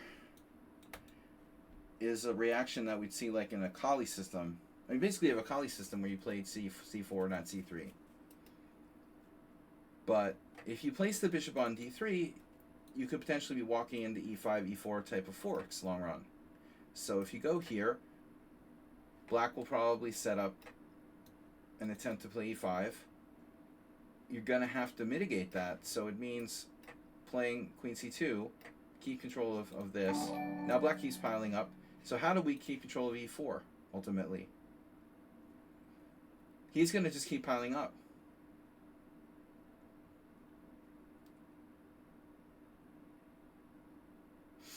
It looks like black equalizing. He'll probably equalize. Okay, but the problem is your option is also quite passive. So that's why g3 is the best. So ultimately, okay, both sides kind of do nothing.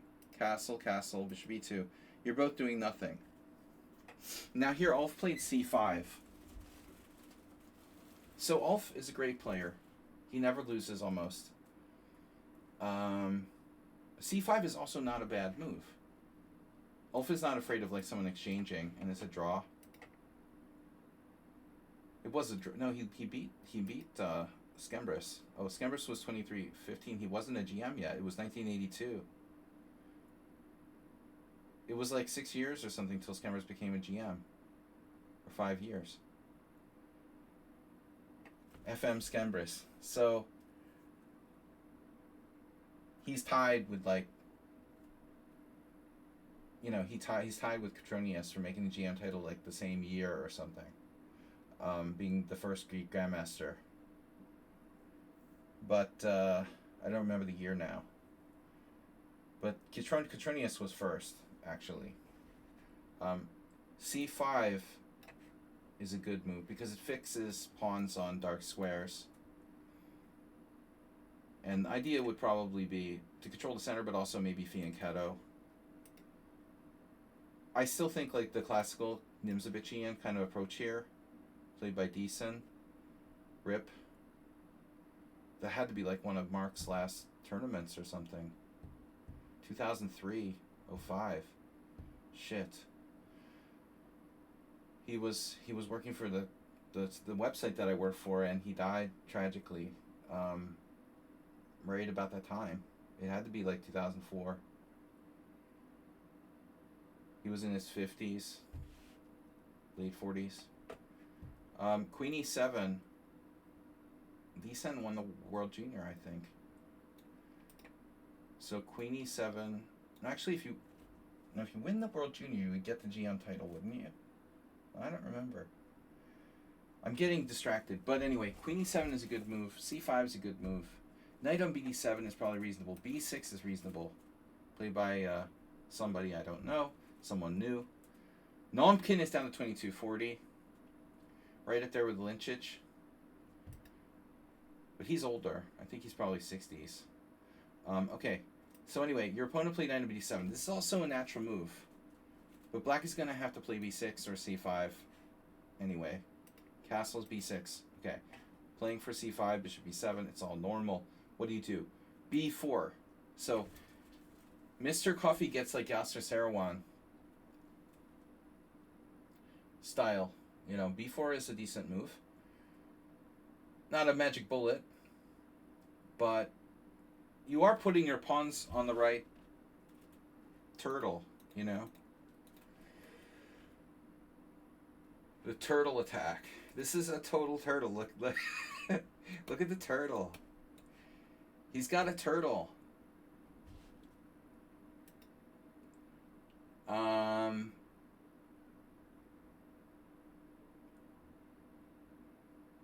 I thought that black would play c5 right away, but it really, I guess it doesn't matter.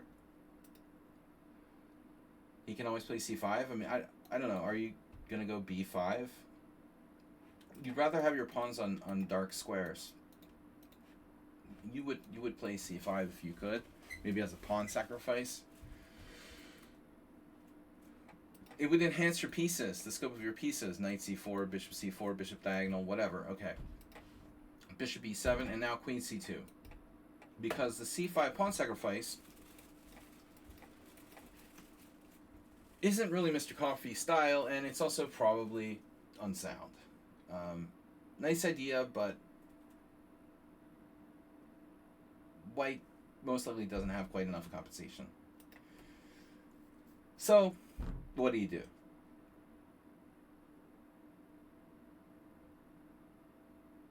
I don't know. I mean, rook c1, the move you played is very natural, but I would be anticipating black playing c5. However, you also have to consider that he might play for e5. Either c5 or e5. Queen c2 is a good move. So here, you control these squares on this diagonal, and I think that makes the e5 a little bit harder for black to play, or less tempting. But still, nevertheless playable. I don't know what you would do here. Maybe rook d1. But if your knight gets pushed back to e1, where's it going to go? Just asking for a friend. So say you play rook fd1. Black plays e4. Do you go here? Or do you go out here, hitting the e4 pawn? And when it's defended, you bring it back here and you try to recycle like you're playing against Mr. Slow in the advanced French. Mr. Coffee plays the French. He's playing the French with white. It's very logical. Okay, queen c2, queen e7. Also a good move. Strangely, we got to an over-the-board game by transposition. By a really weird coincidence. This exact position had happened. And then, would you believe that the white player played the exact same move as Mr. Coffee? I don't think it's obvious, but it's an attempt to sort of discourage c5. If I was white, I think I'd be more likely to play like a rook to d1 probably, seeing that this line is likely to open. I think there's also rook c1. You could also just keep moving your pawns up. I think a4 has got to be a good move too. In that case, he might try to block you, but I don't know that that's good. I mean, you could take, and if rook takes, knight b3, is he going to swing over here? Like someone else we saw recently? Anyways, oddly enough, this exact same game, I don't know where that's from. Mesquite makes me think of blackened mesquite grilled mosquito. Mesquite grilled mosquito. Okay, c5, and now d takes c. And the engine didn't like this move. I don't know if you noticed that, Mr. Coffee. I think I recall that the computer, Stockfish, didn't really approve of d takes c. It's a standard thing that people do in the structure, though.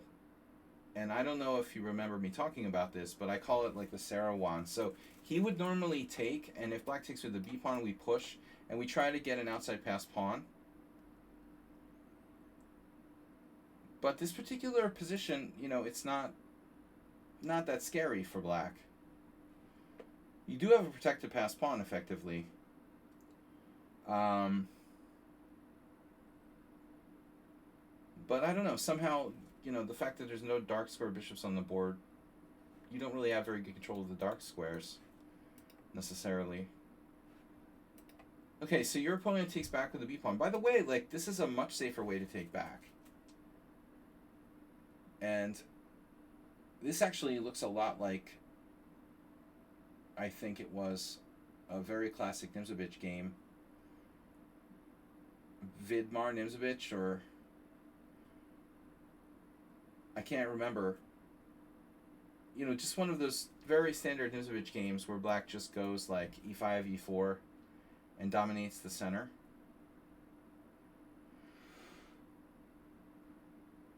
I think if you took this way, you have to push, and then he plays e5, and now you have a problem.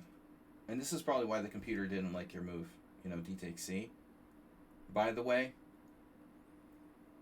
because you cannot do this. This is a horrible thing to have to do. We don't want to do that. Fixing your pawns all on white squares. It's a last resort. We would prefer to do this, Acerbate. Very familiar with that. But we're a day late and $1 short because black has like e4. And so now we have an issue. A big issue. Black has a space advantage, and it looks kind of serious. All of our pieces are shut down. So I think this is a problem. And therefore, you know, your opponent makes a big mistake by taking back the other way. This is also okay for black, but probably not as good. So now you have this passed pawn, and black plays d5, and d5 is okay. He has a strong, like, hanging pawns in the center. You don't have to release the tension here. You could take and play this type of structure. And these pawns are strong and weak at the same time. It's a very imbalanced pawn structure, right? I mean, a4 that way. I mean, he has this break with d4, pinning your bishop here. You probably need to defend that at some point. But there's no reason you have to release the tension here. I don't think that black is really threatening anything. The problem with his position, it's like a note boom, where you can't, you know, like black can't really release the tension. If he plays e5, boom, goes the light squares. It's like when I play the Blumenfeld with black, I get this type of structure sometimes. He can't push. Well, I mean, he can, but it's his pawn sack. Can he sack a pawn with d4? Probably not. You know, taking leaves him with a bad structure. e5 leaves him with a bad structure. So he has nothing else to do but, like, kind of centralize his rooks or play what he did. I don't like what he did here. It's your move. Sorry, d5. Well, okay, maybe d5 is a mistake. Maybe black should play something more patient. By the way, the blockading plan with a5 is not stupid. This would give you like a protected passed pawn at b5, but it's not easy to break through, and it's not necessarily winning for you. Because if he allows you to play a4, a5, you know, okay, probably he should wait till you play like a4 or something. Centralize his rooks with rook d8. That, I would say, maybe black's best. I mean, he wants you to play e4. He wants you to play a4. He wants you to put more pawns on white squares. But having said that, okay, d5's still fine. You waited, good. And now he just, like, gave you his lunch money, you know. He's like, oh, here's my lunch money, don't beat me up. But black needs to just, you know, not play like me. I mean, lunge forward. Black's idea here was that he could lunge forward and then support it with f5. But he clearly did not calculate, I think, enough. I mean, I don't know. It looks bad. Like, I don't like this move. He should play, again, centralizing rook move. But he was frustrated. So very risky move. Knight takes e4, takes knight d2. Now the problem here is that you could get overrun if you let him go crazy. No, just let him like push everything. You get flattened, right? Okay, first question. I didn't look at this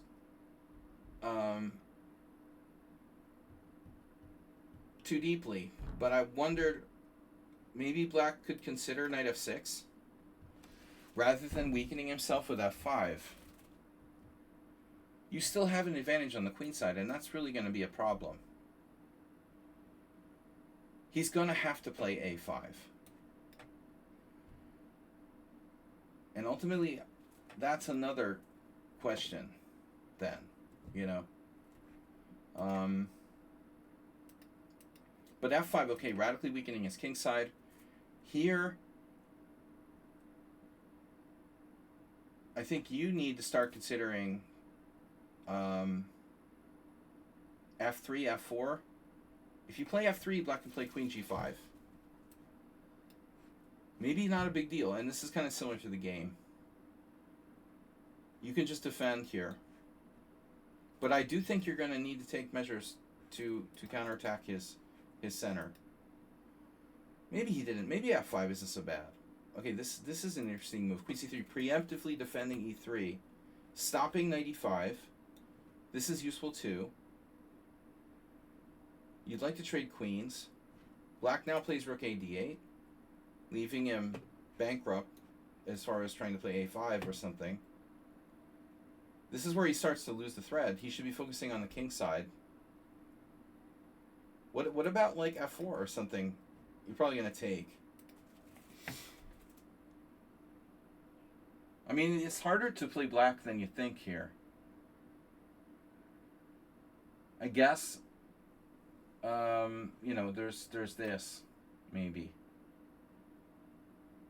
He tosses his queen, and if he tosses his queen into g5, you don't have any tactics like this. I don't think you have any tactics. Maybe he could try to play like knight f6, but yeah, I don't trust his structure. He has a lot of pawn weaknesses. And this ultimately is a problem. Rook d8, knight b3.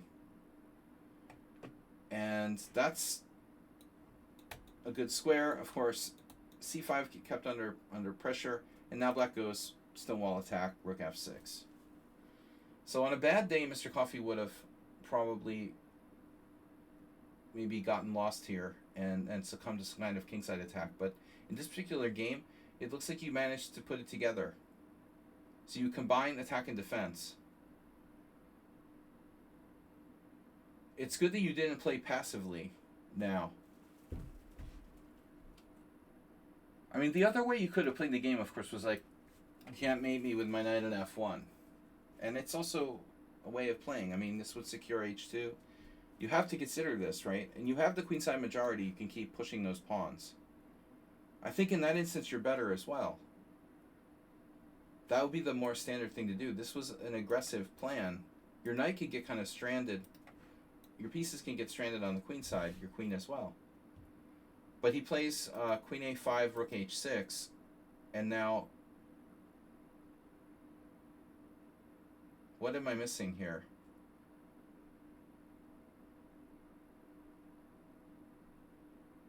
I'm missing something.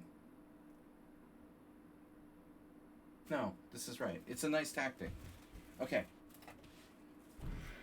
Yeah, black, I think he missed it. I think he must have missed it. It's weird. He probably just, his calculation was like, c5 is double protected.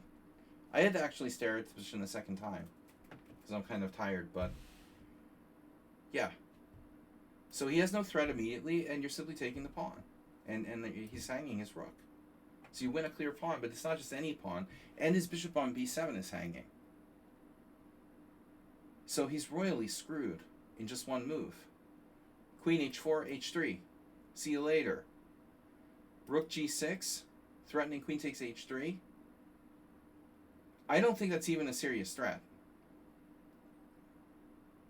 So knight takes d7, and black agreed because obviously queen takes h3, queen takes d8, and mate in 2. So he's lost. f4, desperado, and then a very nice move, knight f6 check. Takes and queen takes check. And now here, and we get to a funny situation where the opponent's king is on h6. Check, king g5. I didn't analyze this carefully when I went over the game.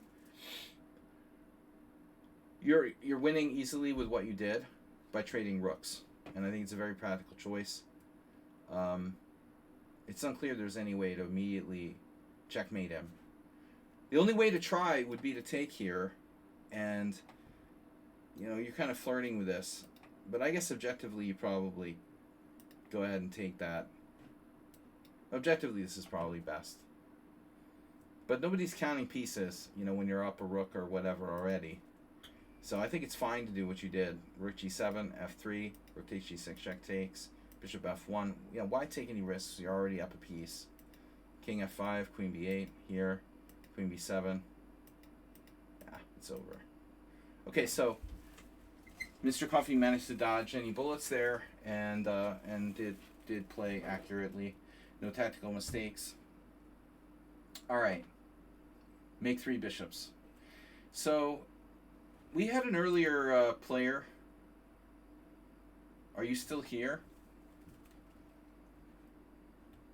Screech. We had a subscriber asking about submitting a game. Unleash. Is Unleash still with us? Has he been unleashed? If Unleashed is still with us, we'll put that game in. Good game, Mr. Coffee. The next game, Mr. Coffee went off. Very strange anti-positional move. All right, while we're waiting for Screech, oh, there he is. Oh yeah, how do I do it? Well, I mean, there's so many ways to do it. We have to get the PGN here, so you can send the PGN to me on lichess. You can put it in the chat on Twitch, and I can open it there. Send it to Mr. Coffee, whatever you want to do. Uber Chess. Uber Chess. How's Trumpistan? Okay, Mr. Coffee, you got a meeting. I'll see you later. See you on Friday. I'm arriving very late Thursday. Uber Chess, I'm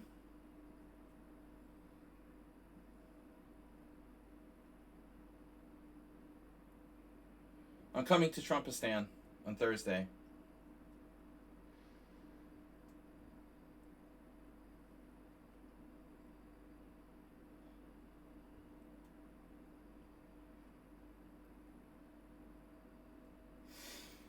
I'll keep you posted if we need any Ubers.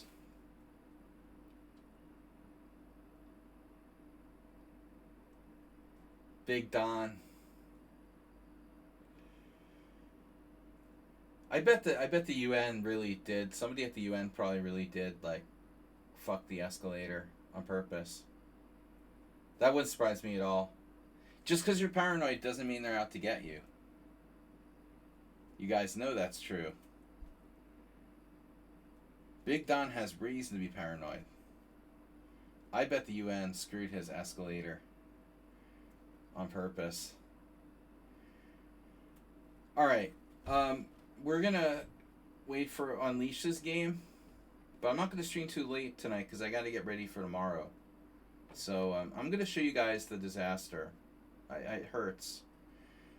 This hurts. It's a game that I played on Sunday, and I don't play chess well in the morning, and I've told everyone this already, but this game has some interest because I got to play a line that we played, we analyzed in the stream on Thursday nights, Mr. Slow's Geller games. I got a Boleslavsky variation. Okay, Unleash sent me the game. Alright, we'll go with this first. Switzerland game. Okay. Will that work? We may have no result there. Played here as black. No time left on the clock in the end.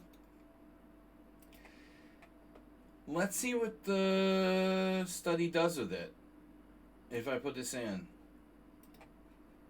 without a result, it shouldn't be a problem. It'll just be moves. Alright. So it's a draw. But, from black's side. Okay. So, then we'll do my game. This is really painful. I don't like sharing my losses or wins or anything. But anyway, all right. So last two games, I'm gonna end the stream early tonight.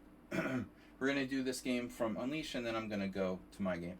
So you're playing black. Unleash is playing black here.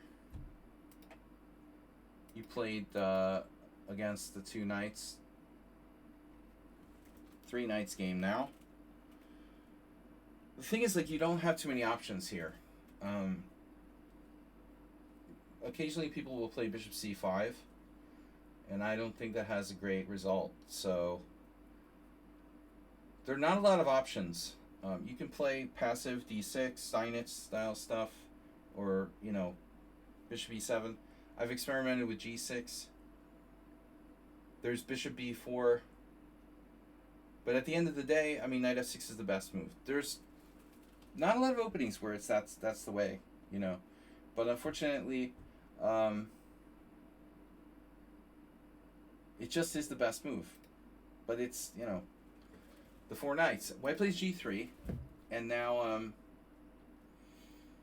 if you really want to unleash, you can play the hyperventilation attack with knight takes e4. It's a Halloween Gambit. It's like Halloween Gambit reversed.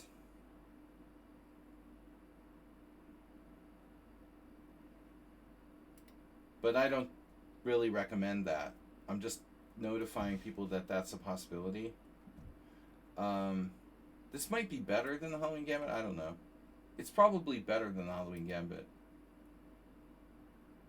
So anyway,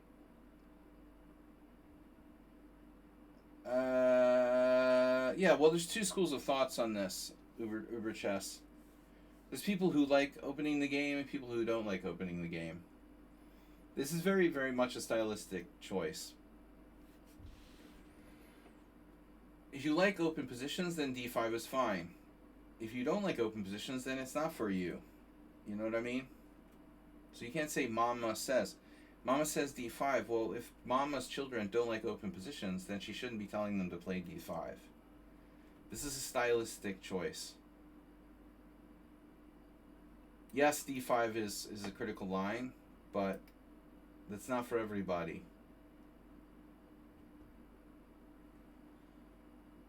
So bishop c5, I mean, objectively, I think the Sicilian is better in terms of playing for a win.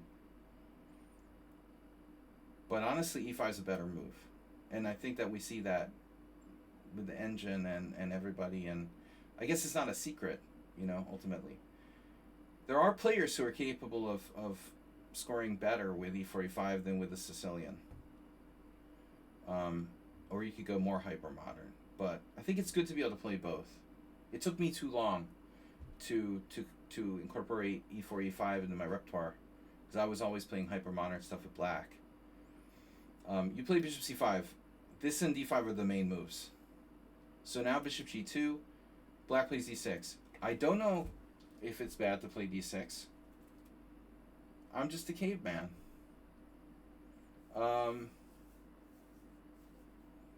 Dude, Kyrgios was transsexual. Kyrgios was a man. Alright, Uber driver. How old are you again? No, I think the Kyrgios limited his winning with black a lot by never playing like Sicilian. And there's other players that suffered similar fates. There's a lot of aggressive players, although Kyrgios was a controlled aggression. I think, like, for example, Nesbedinov, also playing a lot of e4, e5. There are certain e4, e5 players who I think would have won more games had they played more like Sicilians. There's a time and place for solid, but there's also a time and place to try to take some chances and win. I think that Paul Kyrgios might have scored even better if he had incorporated, you know, maybe more Sicilians or something, but okay, it works for him. Whatever works for you. So, should black castle or play d6? You know, I would say, like, if you castle, there's still a chance you could play d5, but it's not likely. White has so much pressure on d5. You know, if you had your chance to play d5, you didn't take it. So, Rosenthalis game with black, Elvest with black.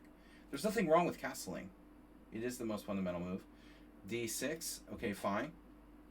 You defend e5, and now white plays h3. And the idea is to take away the g4 square. But, yeah, I've been experimenting with this stuff with white, and I think that bishop g4 is annoying, but it's not necessarily a good move for black. So white doesn't have to play h3.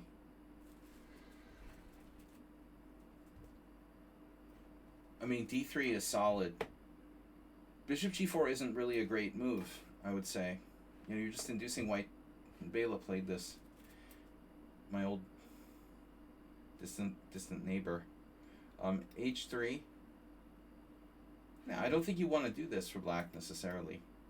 That's a game like Berliner Summer. Gleck versus Lengo Bela 1991. Actually, that could have been here in Budapest as well. It wasn't necessarily Berliner Summer. It could have been played here. Gleck was probably playing in some early tournaments. Though it's more likely an open. I mean, Gleck was very strong back in 1991. This is his system, by the way.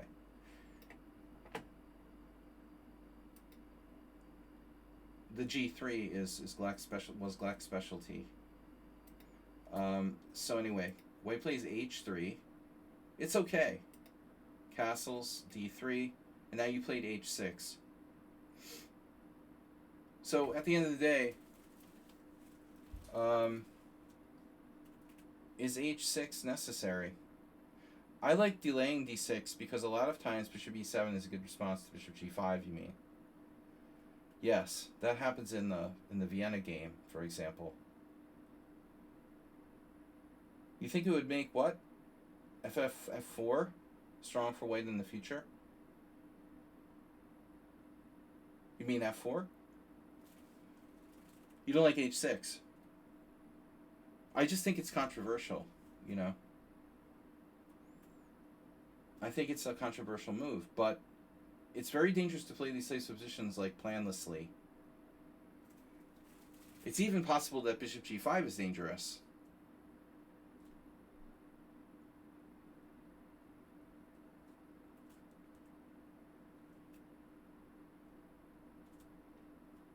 Let's take a look at someone played knight h5 in this position. That's insane. Wow, what an insane move.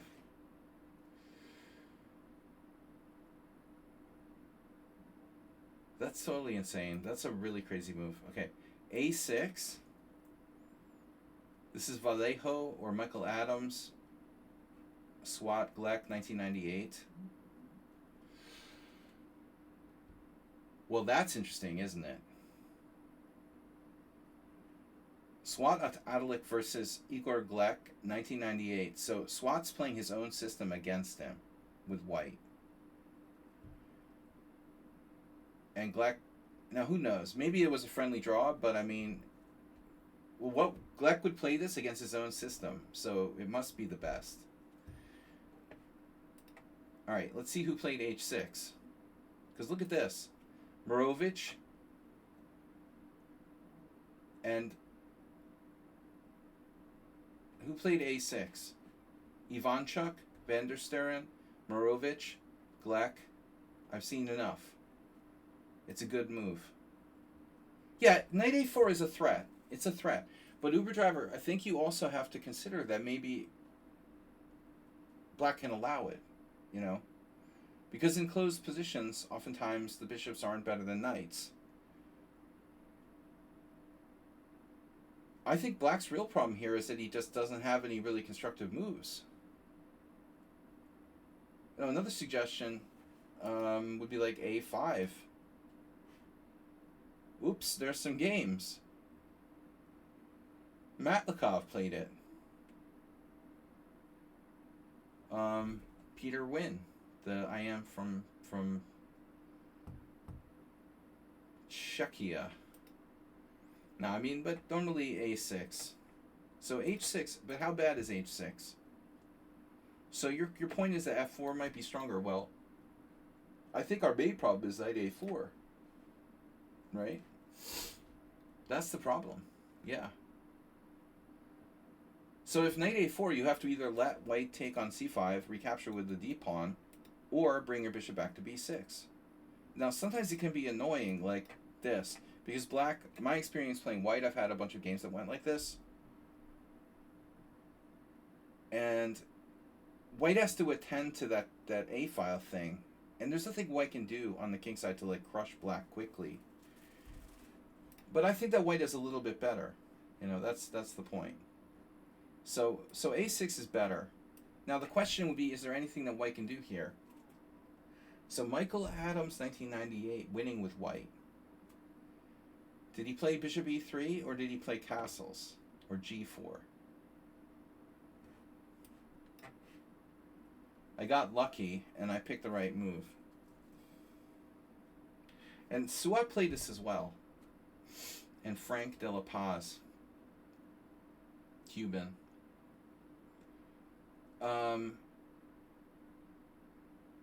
It's a very solid move for white, bishop e3.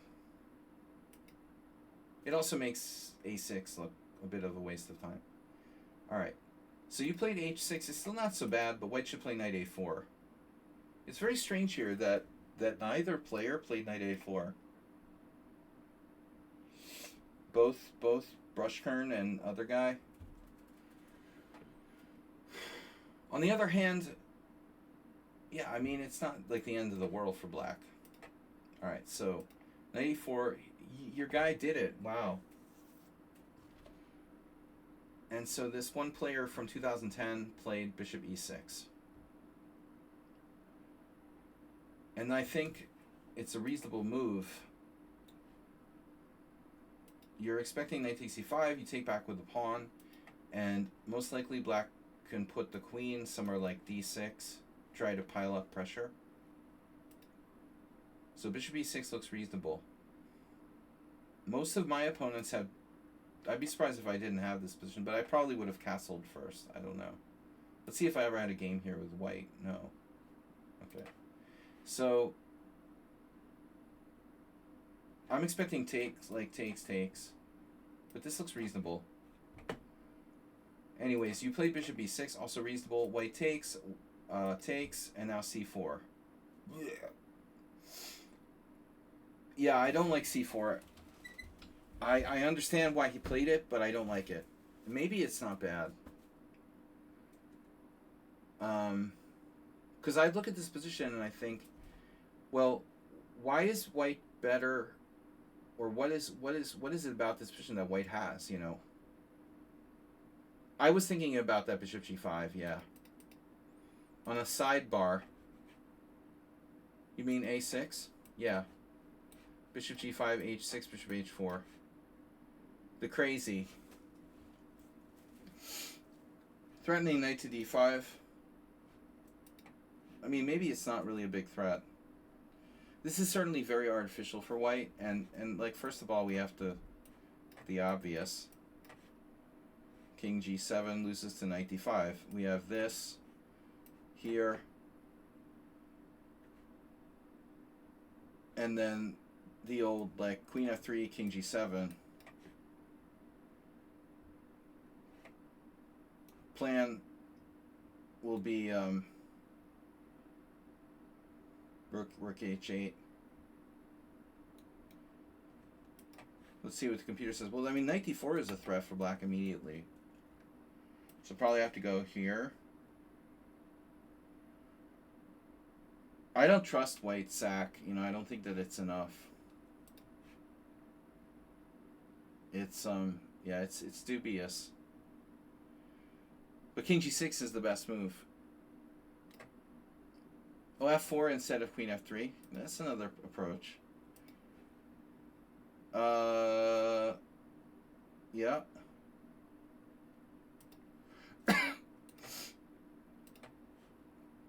Of course, this is not exactly a normal situation because white's king is on e1. There's a bishop on c5 controlling that diagonal, and white isn't, like, castled. But yeah, he could castle queenside. And you have rook f1 ideas. This is true. Plus there's f5. It does look legitimately dangerous. Yeah. This is very strong. This is a problem. So we can't do g5. After bishop h4, black will have to be more patient. But at the end of the day, you know, it's not clear that white has a threat. No, it's unclear. I mean, if we go to lichess Opening Explorer, I'm going to find some games. Just to get an idea.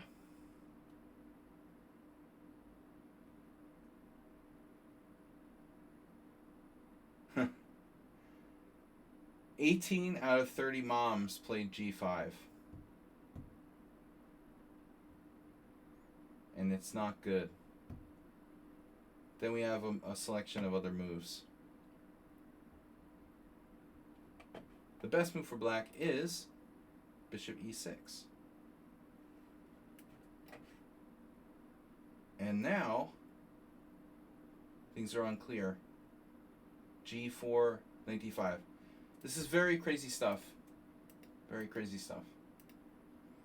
So bishop g5 is worth, if you like playing unclear positions, bishop g5 is worth a shot. But basically, I mean, are you going to play like, you know, you can't play bishop takes f6. You have a stupid canal variation with your bishop on g2 instead of c4. You have to commit to these piece sacrifice ideas with bishop h4. This is, yeah, definitely a thing. Okay. So the game was knight a4, bishop e6, takes, and then c4. So I don't like c4 because white has a dark square bishop, black doesn't have a dark square bishop. Bishop g5, knight e7, without doubled pawns. Go find Arsenal fan. Put him in like the... Put him in the machine with that, like, mixes people together with Joseph Henry Blackburn. We get like a modern version of Blackburn and play like knight e7. Sure, Uber driver, sure. It doesn't look safe. Your level is important to read stuff such as great predecessors. Well, I mean, you know, yeah, I mean, all quality chess books should be consumed if you have the time and money. Things like, yeah, quality chess books. Of course. I mean, Great Predecessors is a quality chess book. How many books has Gary Kasparov authored, you know? Only a handful. But c4 is... It's a controversial move, because I think that white is stronger on the dark squares. White, like you were talking about with f4. f4 is the plan, man, for white. You know, you want to play f4, maybe even d4, but really f4. And you want to crack open the dark squares. The key to the position is the dark squares, because black has a dark square bishop. Not just sacrifices on h6. The dark squares all over the board. But c4 doesn't do that. It's like playing for white squares. You don't need to play for white squares here. You need to play for dark squares. This move I don't really understand. Bishop e6 feels like developing for the sake of development, and I think it's almost certainly a mistake. Especially against c4, which is shut down d5 for good. No, if you played b5, I wouldn't like wince. Maybe tactically this doesn't work, but at least it's kind of an idea, you know. Black should be focusing on the white square play, and white's supposed to be focusing on dark square play. Because white has a dark square bishop, black doesn't. But I think your plan, you know, here for black is what? b5 break, pressure on the a file, and f5 if you can get it. f4, f5, of course, it looks really good for white, Mr. Slow. But he's also not castled yet. He needs a couple more moves of development. Plus his knight's in the way. But I mean, you could make the same argument for f5 being good for black. It's a standard e4, e5. Exactly. So ITA12 win says 97. I agree this should be seriously considered. Because this is the idea, knight c5, and we play for f5. Not bishop e6. And the other option, of course, you could move the knight to a different square. Knight h7. I mean, even Capablanca and Lasker played moves like this. Right. Knight c5, knight e6, knight d4. But mostly, I think we want to consider f5. Now, the thing about the position that's unusual is the fact that white has a bishop on g2. And so that's what makes chess hard. Because on the one hand, black's break, f5, would be favorable. But on the other hand, f5 will liberate his bishop on the long diagonal. So, like, which is right? Well, c4, it's an interesting move. It's not a bad move. It's just not the plan I expected. But it stops d5. It does stop d5. But it doesn't stop b5. So if I can get this in somehow, I'm very curious about this move. Can it be tactically, somehow tactically justified? Here. Because you can't attack my knight with a3. I mean, you're not threatening to take it right away. This move is probably not going to work, but I just wanted to throw it out there.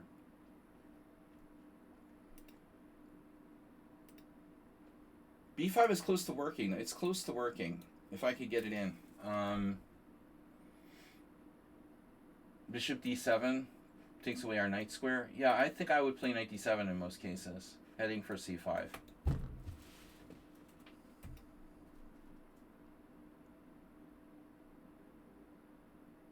Yeah, bishop d7 also promotes maybe possible b5, but I don't know how we're going to make it work exactly. Meanwhile, white is going to do his best to play f4, f5. So this move, I don't understand what the plan is.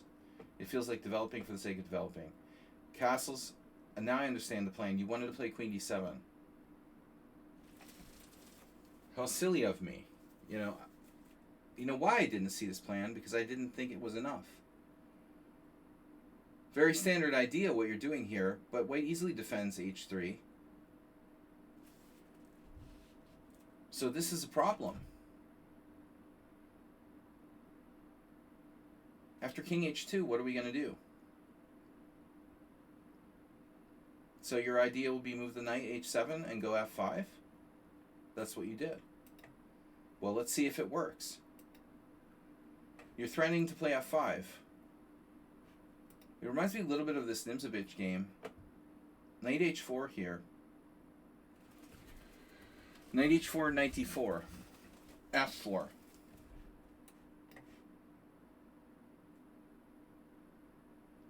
Do you have knight g5 now? Triple attacking h3? Wow. Then f4.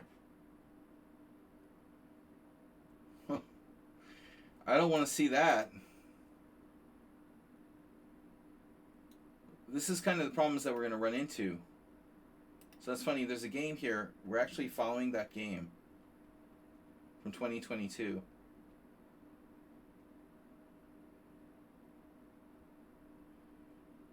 The guy played b3. What the heck? How can you play b3 here with white? He has like all day. I recognize this guy's name somehow. I don't know. But anyway, b3. This is so slow. And now f5, of course. But an obvious question. Okay, what does black do after knight h4?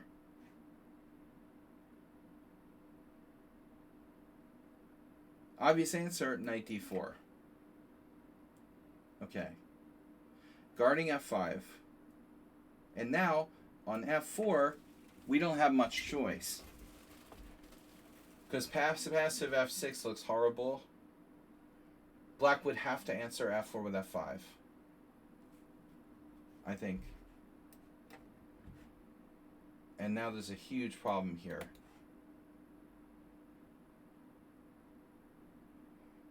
with knight g6 and knight e5. Takes.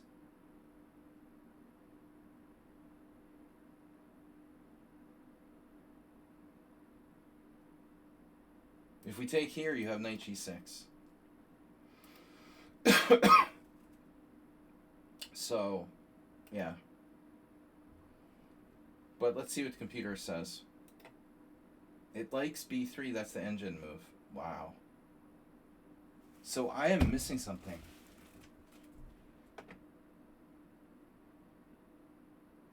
b3 is the engine move for white.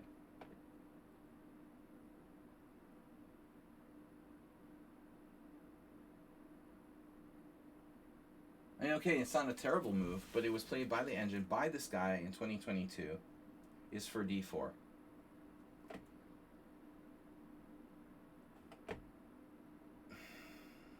It's like just kind of a slow move. I mean, what's wrong with knight h4? Oh my god. Well, nothing's wrong with knight h4 apparently. I would play knight d4, and the computer says that white is slightly better. But our f4 is very interesting, because black has a strange move, queen a4, offering a trade of queens. The offer that he can't refuse. If you avoid the exchange of queens, how do you avoid the exchange of queens? Queen h5? Oh my god, you can't avoid the exchange of queens. It's a miracle. So b3 is to prevent queen a4. Alright, now I get it. This is really also very weird. But I think that white has full compensation for the sacrificed pawn. Yeah, g5 after this takes ace, but this is not clear. I think that white has compensation. And a lot of aggressive players would be willing to sack this pawn. Including me. And they might go down a pawn and lose the game. But if you want to play for a win, I mean, this seems like a logical way to go with white. b3 prefers... I get that to some degree. Yeah. It's also a way of playing for d4. White doesn't have to play for f4. Right? Alright. He doesn't have to go for f4. b3 is a move. Yes, it supports d4 by guarding the c4. White has possibilities of bishop b2. But, you know, it doesn't stop the fact that b3 is a very slow move. Black can get an f5 before white plays that. Now the best move is knight g1. And I just want to say something here. If you analyze these Gleck variations, this is not an uncommon occurrence. Knight g1 is not an uncommon occurrence, and also with black in the closed Sicilian type structures. This is not a surprising move. That's best according to Stockfish. Knight h4 is still good. So here your opponent played bishop e2. And now, well, white is like baked structurally now. He has to allow pawn takes pawn. Okay, it's not that bad. Black can also consider f4. But I think here, you know, you start to see the point.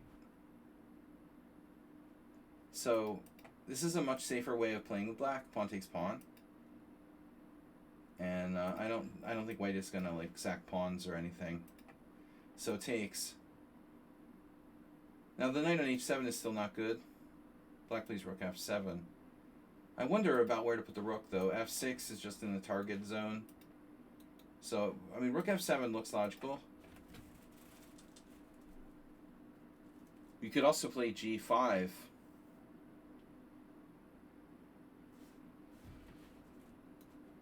So Mr. Slow likes f4. Shut the bishops down. White will play d4.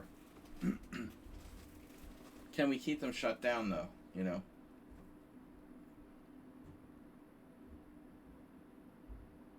This is not clear.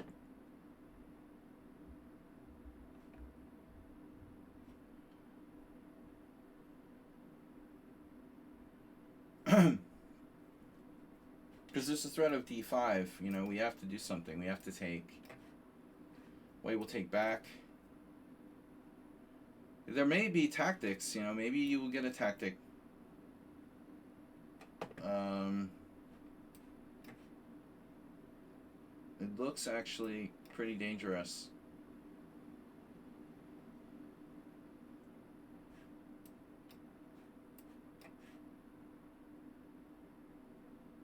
It looks good enough. There's also this very nasty. So d4 is not so easy.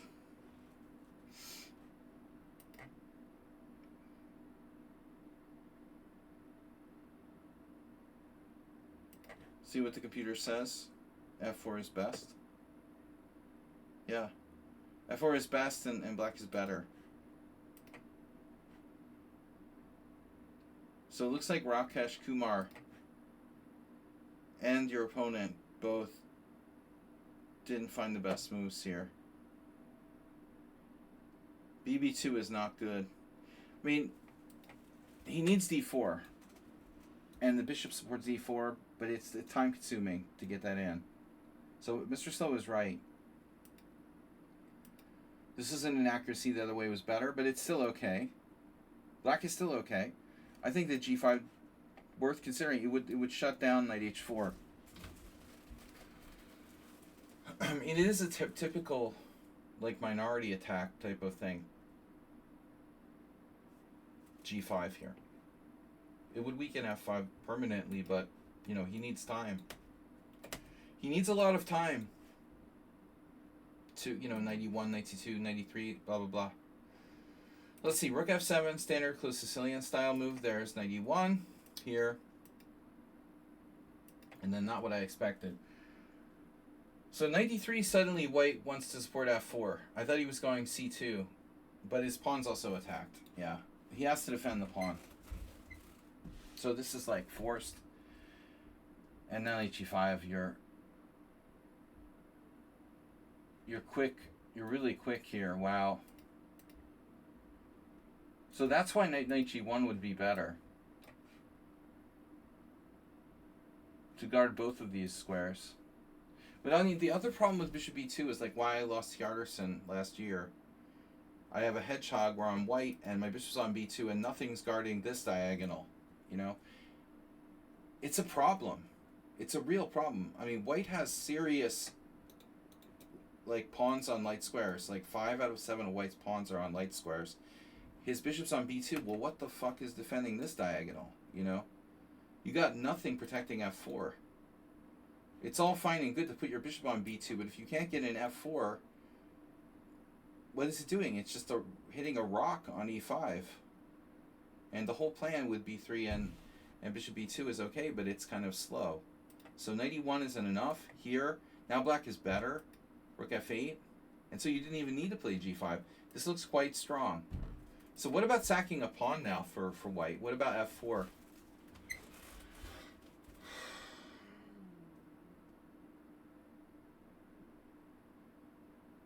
We gotta seriously consider f4 here. If f4 works, all hell could break loose. Could this work?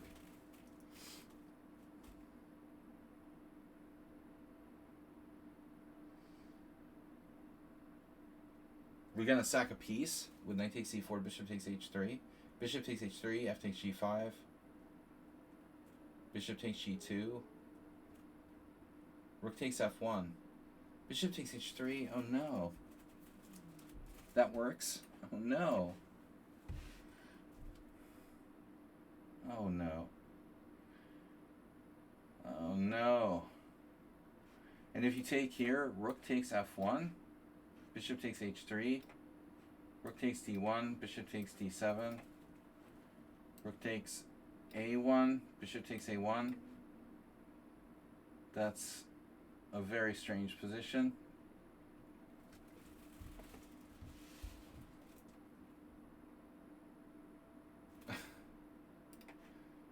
White is lost. Oh my God. White is lost. Yeah, well, he's down the exchange. No, he's got 2 pieces for the rook, but they're too difficult to defend. Speaking of better coordinated, wow, it doesn't work. f4 can even win. No. Well, I mean, it could, but bishop h3 is too strong. So queen h5 was a good move. Well, it was a move. Check. Speaking of coordinated, now the king moves in, and now what is that queen? Speaking of coordinated, now white's queen is almost trapped.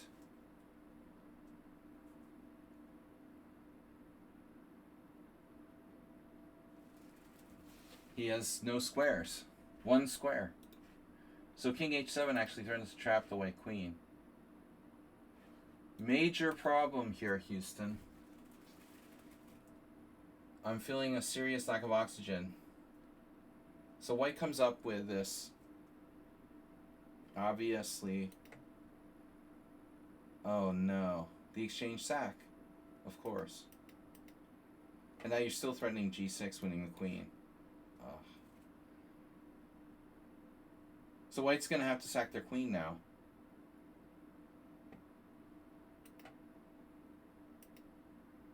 It's pretty funny. Queen f3 takes. So 2 rooks for the queen. It's exact material equality. 2 rooks for queen and pawn. But black has a better structure, and like Mr. Slow said, black is a little bit better coordinated. And also, white's king isn't super safe. This thing, and that pawn on f3, the bad bishop, this is a natural try. Here. He plays queen f7. Wow. I would think that white, yeah. No, it's not a pawn. Now it's 2 pawns because we got the h3 pawn. Now we're odd material. You missed the forced win.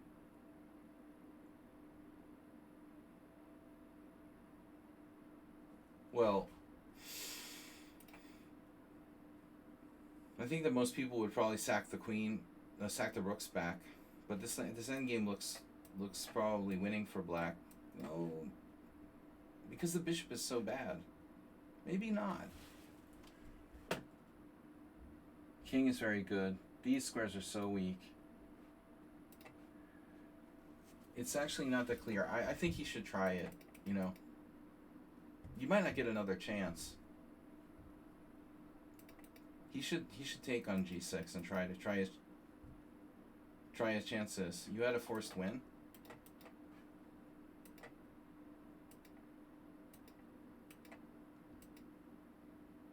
Bishop f7 was a better way to win the queen, apparently. Because you keep an eye on h3. You weren't looking for that when you played king h7. That's one way. But it looks like everything you did was okay. You know, maybe queen f7 isn't the best. No, it is, actually. Well, I think you're still winning, but yeah, maybe you had a better way to win. So he doesn't do it. I would have taken on g6. This is devastating. This is devastating now, though. You know, your 3 pieces are coordinated and white's king is in trouble. And he doesn't take. He can't take because he loses the rook. Oh, it's terrible. And you played very solidly. Nobody cares about the b7 pawn.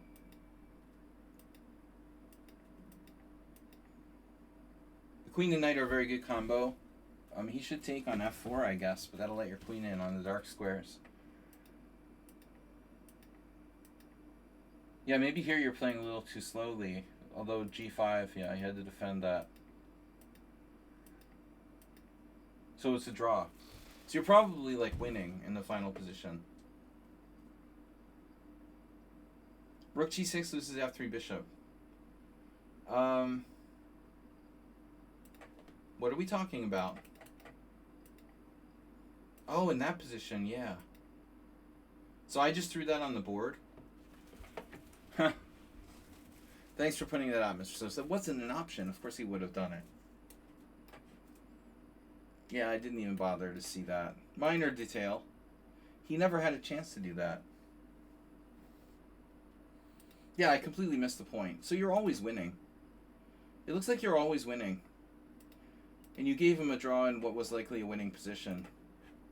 You're still winning. But maybe time. Actually, the engine doesn't like king h5. Yeah, I don't know. You were very hesitant on the queen side. But okay, it's easy. It's easy to say. It's easy to say that. d5. Wow. Some kind of decisive breakthrough on the queen side, but it's hard to make up your mind, like, which one to play.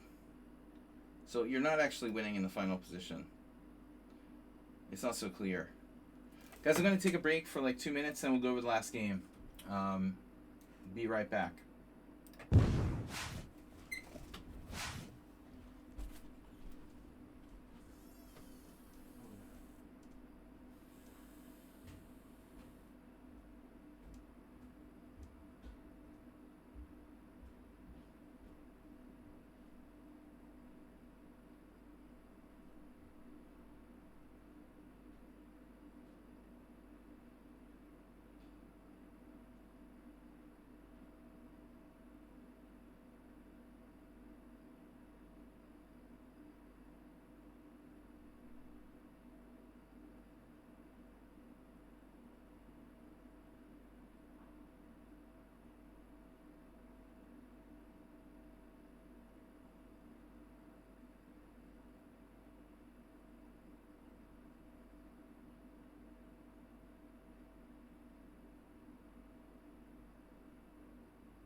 Guys, I'm back. Last game. I'm cutting a little bit short tonight because I have to get ready for my travel tomorrow. Thanks, Mr. Slow, again for the $50 tip. Interesting game there. Black should have been winning. Time probably factor, but also things were a little hesitant. Had to find a breakthrough. All right, I just want to show you guys how I lost on Sunday. Mr. Slow, my opponent was a FIDE master who's like 22. And he plays all kinds of weird clotheslines. Rosalimo, not weird clotheslines, but a Rosalimo. I was expecting a Rosalimo. And I mean, a Moscow variation with Bishop 5 check. If I play Knight C6, he'll probably play Bishop B5. And people have me narrowed down there. So I decided to play D6, and I think he was really surprised that I played D6. Because I normally don't often use this move order. And he went to some backup plan. I think the guy did not expect me to play this move order because I play a lot of different things. But usually when I play classical Sicilian, I'll play knight c6 on move 2. I have played this move before, but not that frequently. So he almost always plays bishop e5 check. And there's even been some games where the guy would go d4 and take with the queen. But he never plays open Sicilians almost. So I spent all my preparation on this and teaching myself how to play knight d7. Trying to learn how to play the knight d7 like Moscow variation, and the guy doesn't play bishop e5 check. So he goes d4. I'm like, oh, okay. Well, he's gonna play the Moscow variation with queen takes d4. I almost played knight f6, and I said, well, if I play knight f6, maybe he'll do something weird like take on c5. So I'll just take, and I'll take with the queen. And I was prepared for this because I was going to play a6 here. He had some other game in this line that wasn't very impressive. So the guy goes knight takes d4. I'm like, what? And now I got paranoid, like Trump with the escalator, and I started to see these ghosts and stuff. I thought if I play knight f6, the truth is if I play knight f6, he's probably gonna play knight c3. But I was convinced myself that like he has some trap. Like if I play this, he's prepared to play some line that I don't know too well, like f3. So he doesn't seem to have done that. But I played knight c6, which is not a great move because it allows Marazzi. But I'm not afraid of the Marazzi because I play the black side of the Marazzi. And the guy knows that I can play the black side of the Marazzi well. So he doesn't play c4. He plays knight c3. I'm like, what's going on here? You're letting me play like a mainline Sicilian, and you never played the white side of open Sicilian. I play knight f6 now. And then he goes bishop e2, and I'm like, what the fuck? Nobody plays bishop e2. And we were just looking at these games. We were just looking at Geller, right? So it's like, oh God, God, it's like planned. I was meant to play e5, The problem is I never played e5 in a tournament game, and I've never liked those type of structures. But I got inspired because of our study of the Geller games.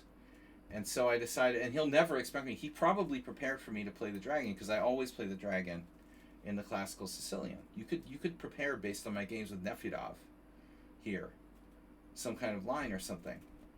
So I'm like, okay, he won't know that I'm going to play the Boleslavsky, right? So I played the Boleslavsky, and honestly, they can play some really lame stuff like this. Or Carlsen has played knight f3. But he doesn't know what he's doing, suddenly. So the guy's like not prepared for me to play the Boleslavsky. He's surprised. He plays knight b3.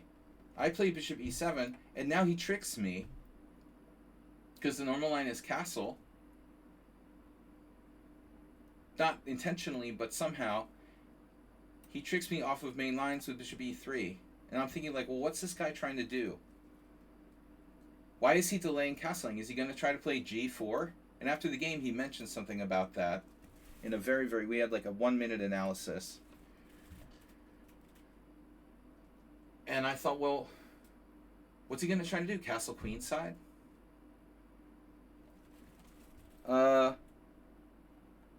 It wasn't a Geller game? Didn't we see this?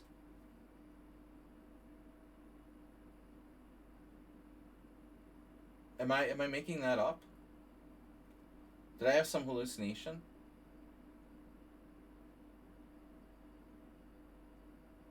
Where am I getting that from? I thought there was a Geller game with black. There was a game with black. Wasn't it? A few weeks ago. I'm not making this up.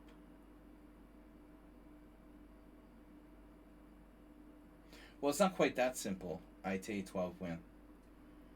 It's not that simple. No, remember black played castles a5.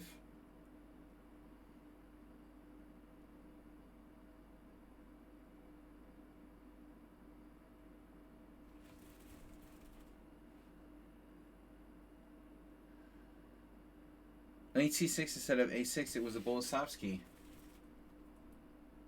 Okay, but... No, I don't understand. This is instead of a6. This is a Boleslavsky variation. This is the Boleslavsky variation.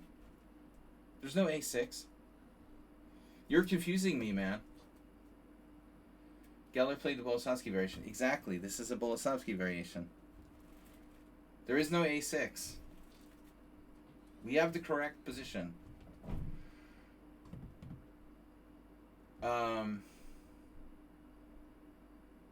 It involves playing a5, so black clearly did not play a6. You're confusing me. You're really confusing me. Alright. But I didn't know what to do, so I decided to wait and play bishop e6 and see what he was going to do. And now he plays bishop f3, which is a classic move in the Boleslavsky.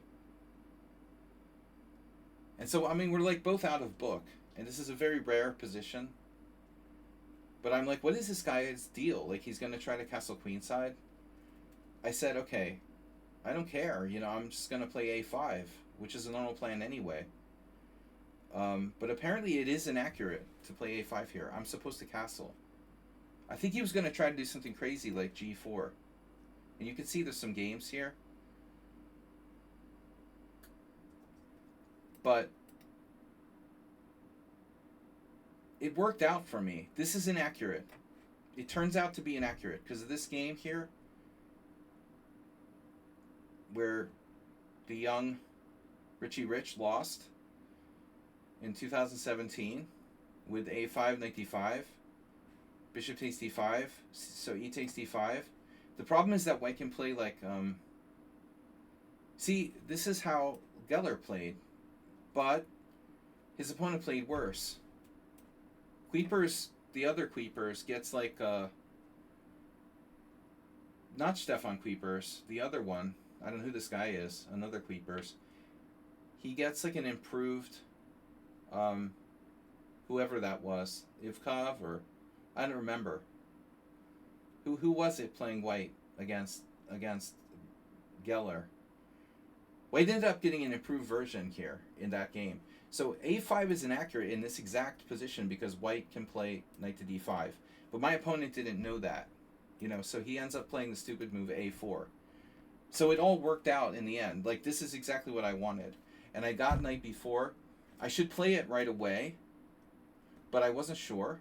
So I said, okay, let's be fundamentally... I want to see what happens. Let's just castle. And now he gets even weirder. Knight d5 would be like kind of normal. He goes queen d2, and now I'm like, what the fuck is going on? You know, what is this guy doing? And black has a very good position. Some guy here between two Greek players actually played bishop c4, but I didn't like bishop c4 because I thought, okay, if he plays bishop e2, well, I mean, what am I really achieving here? You know, I don't want to trade my light square bishop for his light square bishop. I didn't think this was even a good idea. I mean, his opponent if the opponent plays something crazy like g4, okay, but I went here. This is better. And now I'm expecting my opponent to like castle. He refuses to castle. He plays rook d1. And would you believe this position happened in a game? An actual game. As random as like both sides moves are. The exact position happened. And again, you see somebody here, a 2000 player against a 2445. Black played bishop c4. But I don't get it, you know. Again, I don't get it. Like, okay, it's fine. But why can't white play bishop e2? I mean, there's actually nothing wrong with this move. Yeah, black can play a lot of things, and black is slightly better, but in that case, white played knight c1. It's also playable. I mean, this game, black won because he's 2400, and white is 2000. I mean, maybe bishop c4 is a better move. I might have made a mistake. My opponent thinks my move was a mistake, and I probably agree. But I'm not sure what the best move is for black. I mean, do you play rook c8? I mean, with a5 in, do you really want to play rook c8? Do you want to play... I mean, probably the best move turns out to be kind of counterintuitive, like queen c7. You're thinking like, oh, you never want to do that, but it doesn't matter. He can't play knight b5. Queen c7 is fine. It turns out this is probably my best plan, just simply queen c7. And then I'm threatening to play queen c6. But also like rook d8 and playing for d5. So I made a mistake now. I played queen c8, which is a normal idea in a lot of positions to circumvent knight b5, but it leaves this b6 square weak. I didn't think it was a big deal. He castles. Black is fine. Black is better.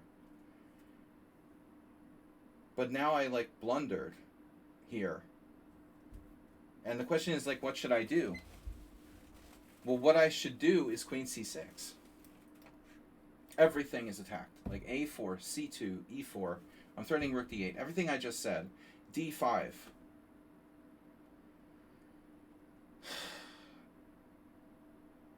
Black is just better after queen c6.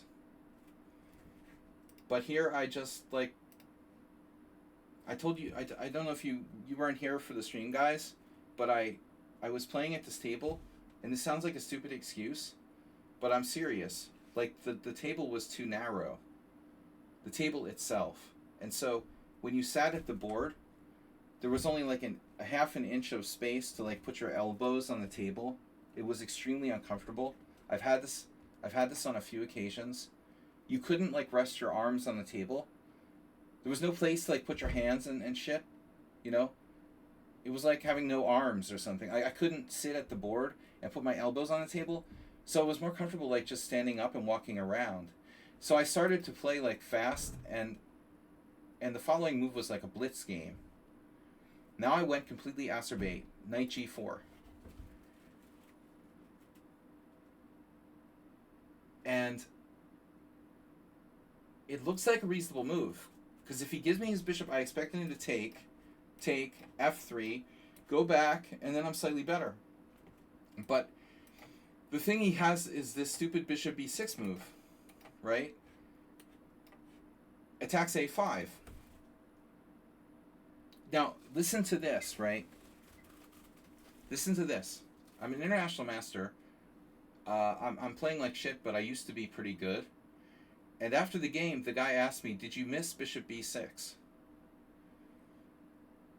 Dude, seriously? My queen is on c8. I just put my knight on g4. Do you think I missed bishop b6? Like, I can't see bishop b6? That's a stupid question, bro. You know, I didn't miss bishop b6. I saw bishop b6. I was inducing him to play bishop c6. I practically forced him to play bishop c6 and b6, and he asked me if I saw it. Like, fuck you, man. Of course I didn't miss it. What kind of question is that? I saw it and I was like Mr. Deep, you know? I'm like, oh, but I'm a genius. I'm so genius. I can do like, you know, super genius things. I'm gonna trade off your good bishop. And I miscalculated. First, I miscalculated something very simple, right? I thought I can play bishop d8. But then I realized if I play bishop d8, queen d6, rook a6, he just takes here. And he's just totally winning. I can't pin him to the bishop, to the queen. That was the first idea, you know? I thought I'll play bishop d8, I'll trade off his dark square bishop, and I'll just be better. You know, this is terrible for white. But here, actually, my best move was to, like, just come back, it turns out. He takes on a5, and it's very unclear. Bishop takes a5, knight c6. I think... I'm getting confused now. Actually, I think it's knight takes c2. Knight takes c2, queen c2, bishop takes b3, queen takes b3, rook takes a5. It's, like, equal. But I didn't want to do that and admit I made a mistake. And so then I thought, oh, no. It's no problem. I can do rook a6, right? But he still has this. But I still have knight c6. And the guy's so lucky you know, that he has knight d5, and after bishop takes d5, he can take both ways. On pawn takes or queen takes are both playable, and all of his pieces like miraculously defend each other. So I didn't see he could take with the queen. I thought he was just going to take with the pawn, take here, take here. Um,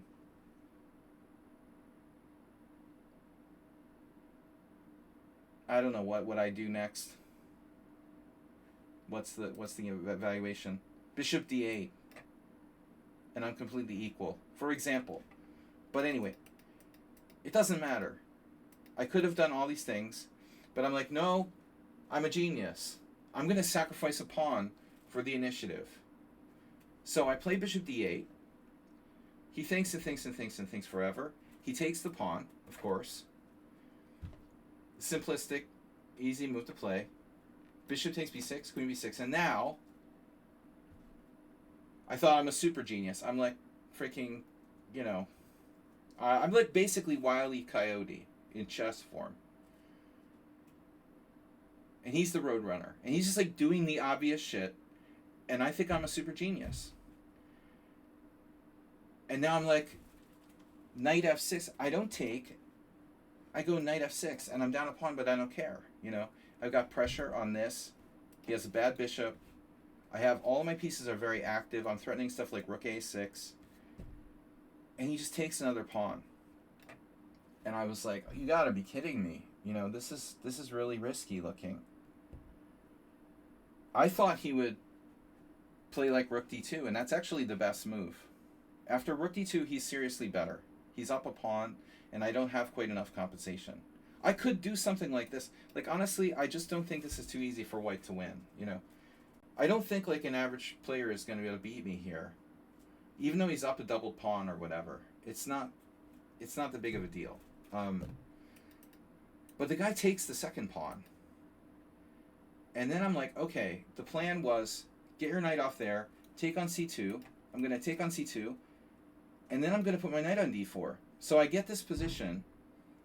He plays rook c1, and now I fucked up. I should have just stuck with the plan, which was to play knight to d4. You sack a pawn, you play for the initiative, you try to be creative, you're trying to win with black while all the other players on your team are cowards, and they just make like quick grandmaster draws with all their opponents. Put me on board 6, make me play like a young FIDE master. I don't care. I'm playing for a win. I don't care who it is. I'm not giving the guy a draw with black. And what do I get from my efforts? You know, I get this position. We're both getting, like, you know, a little bit low on time. And now I chickened out. At this point, I lost faith in my position. And I thought, I don't care. I'll just bail. You know, we'll just bail and it's a draw. And I bailed at this point. I bailed out, like, basically trying to just accept that it was a draw. And I'd be a pawn down and a drawn ending. But the better way of bailing out was here. I thought this would be passive and retreat my knight back from a square where it attacks the central pawn. His bishop is kind of tied down to the pawn on e4, so I thought, why? This is interesting, but still he's going to, like, trade queens. Queen takes, rook takes, queen takes c8, rook takes c8. This is actually my best line, and it's a draw. And this is an improvement on the game. But instead, I kept my knight on f6 where I thought it's more active, but it's actually worse. And so I went here. And I forced this ending where I'm a pawn down, although it should be a draw. But check this out. I could have played knight to d4, and that was the original plan. And this is crazy, because I'm 2 pawns down after he takes on b7. If he takes on b7. So here he said he was going to play knight b5. Turn on the engine and check this out. Black is better after knight b5. He said he was going to play this after the game. Again, we had like 1 minute analysis. I have knight takes f3 check, pawn takes, queen d7, avoiding, and now watch this. Okay, I would never find this line, but this is really just insanely cool. Knight c7, knight takes e4.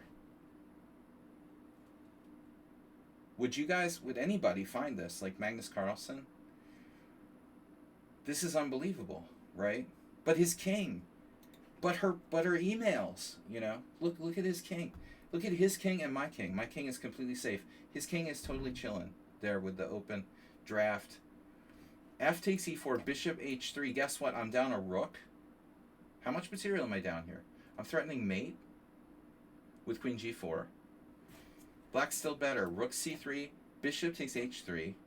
This is insanity. Check.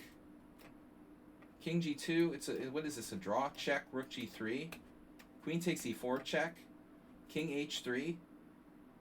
And black can opt to play for a win or take the draw. But anyway, if I play knight d4, I think I would play knight d5. And this is why I didn't play the line. Because I thought like I was afraid I couldn't avoid the guy trading queens, basically. My feeling was like no matter what I did, he was going to trade queens. So I said, whatever, it's a draw. I'll just do whatever, And I have a way to avoid trading queens. I can play queen d7. This is amazing. Knight takes f6, check, g takes f. Black is a pawn, a pawn down and we're better. Look at this position. His knight's on a5. His queen's on b6. The whole beauty of everything I did. Rook a6, queen b4. Rook f a8. Enjoy your pawn, bro. So I was totally inconsistent. I could have played knight d4 and clearly like I have compensation. But I bailed out. I played rook a6. He takes, and takes. So we get this ending. And now it's like move 24? And both of us have about, when he played the move b4, he has like 2 minutes, and I have like 4 at this point. He had actually used more time than me. And I'm just like overconfident that I can't lose.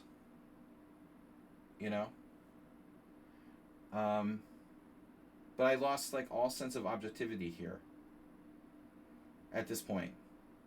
This is the way I lose all my games. It's like stupid.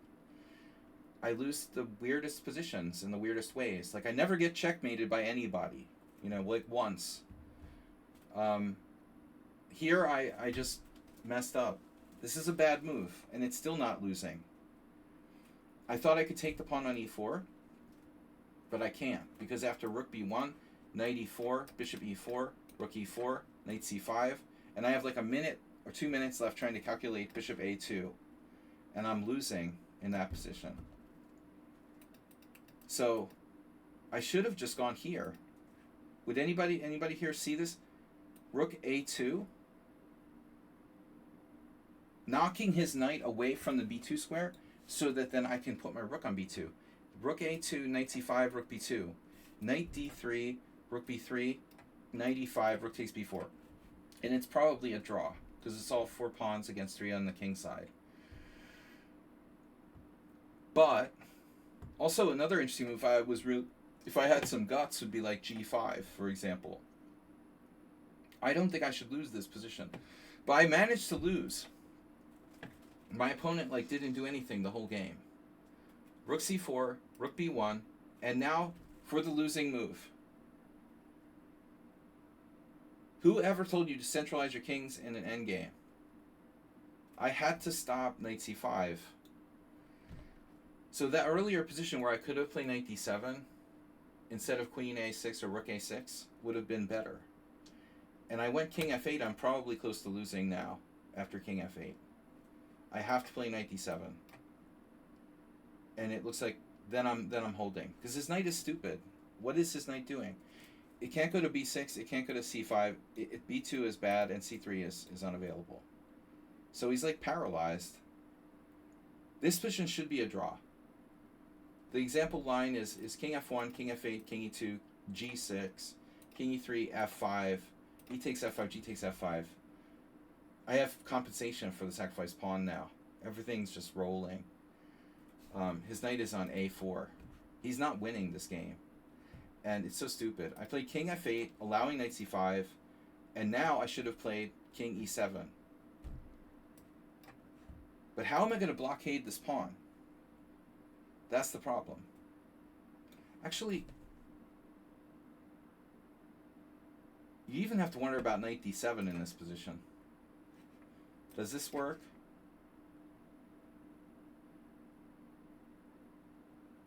It's not so great. So anyway, I'll show you guys how I lost. I played bishop c8, bishop e2, rook c2, bishop d3, rook c3, king f1, knight d7, knight d7, bishop d7, and then he plays bishop a6. I play bishop e6. I'm probably lost here. We both have like 1 minute. I have more actually, like 2. I think I still had more time than he did. And 10 moves to make the time control. Then we have another 30 minutes. I just have to reach move 40. And I still had more time than my opponent at this point. He plays, and I was stunned, he plays b5. So he's winning with king e1. But he puts his pawn on the white square in time pressure where I can pin him with check. And now I was like, oh, this is going to be easy, you know. But it's not easy. And I immediately blundered back. After king e1, I blundered the king move again. I didn't find it. I have to play rook c2. And there's active counterplay. There's a really cool line. Rook b4, rook e2 check, king d1, rook takes e4. Again, very hard to calculate. And king d2, rook e2 check. In all lines, I sacked my bishop. And so we would get this really crazy situation like rook takes, bishop b7. So we would end up like 4 pawns and a rook against bishop, rook, and 2 pawns. And this is almost certainly, you know, hard for white to win. Apparently I have even better. I have bishop d5. This is even better. A better version. I play b6, rook takes f2, b7, then take, and then he takes. This is a better version somehow. But anyway, it should have been a draw. I play king e1, and he plays king e1, I play king e7, now I'm lost. Just lost. Bishop b7, I'm lost. I can't do anything. He's threatening bishop d5. I have no blockade. King d6 like an idiot. b6, I can't stop the pawn. And then we both made a bunch of moves and I lost. There's nothing I can do to stop the pawn. This is the problem. Takes, and you can't stop the pawn. Even here, I'm lost. Check, king d3, rook c8. I don't know if I had f5 in, you know. It probably wouldn't matter. He just goes b7, rook b8, and defends his pawn. And I'm lost. So anyway, that was my pain and suffering. Thank you guys for bearing with me while I had this therapeutic showing you how I lost. It's just a typical loss for me where, you know, I feel like I put a lot of effort and creativity into the game, and my opponent kind of played like a robot, didn't really do anything, and yeah, okay, I guess he made less blunders than me ultimately. That's what it comes down to. But trying to understand, you know, how I can be better. I think this move here, queen c8 is queen c8, and maybe it's not the best move. Queen c7 was better, but this move feels wrong. I'm going away from the center too early, and I tell Acerbate and some of our other players here, of course this move is more natural going forward, not off sides.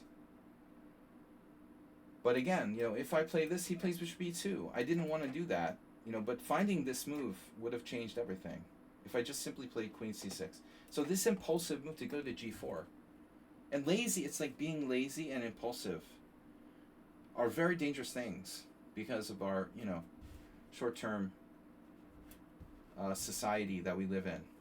If I had taken the time to sit at the board, think clearly, not just make a move that feels like it's like a burst move I can think of, trying to play a cool move with like bishop d8 or whatever. This is like too creative. I'm being too creative. It's like fancy play syndrome. It's interesting. It's a little too much. But ultimately, it still wasn't enough to bring me down. I got out of it, and at the critical minute, I didn't play knight d4. Knight d4 is unbelievable. That was the whole idea. I would get control of this square. He has a bad bishop on f3.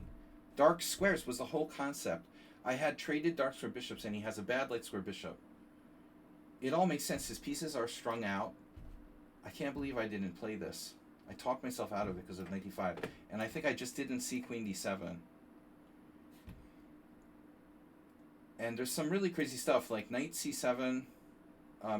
If we don't play knight takes f3, knight takes e4, for example, bishop h3.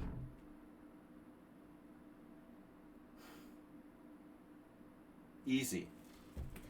Anyway, guys, chess is hard and then you die. I'll see you later. Thanks for tuning in. We'll see you from Trumpistan. And thanks, Mr. Slow, for the donation. Astrobate, wherever you are. Oh, move 11. Yeah, we'll see you in Trumpistan. Trumpistan tomorrow. I'm coming in late. So, just in time to watch Jimmy Kimmel. No, I don't know. No Jimmy Kimmel. I'm coming in late. I don't know when the next time I stream is. Move 11, what did we say? Saturday. Check your messenger. Or Teams. Whatever it is. Check your Teams. Saturday. Okay. I'm going to try to meet you on Saturday. Alright. I'll see you guys later. Thanks for tuning in. Bye-bye. And have a safe trip.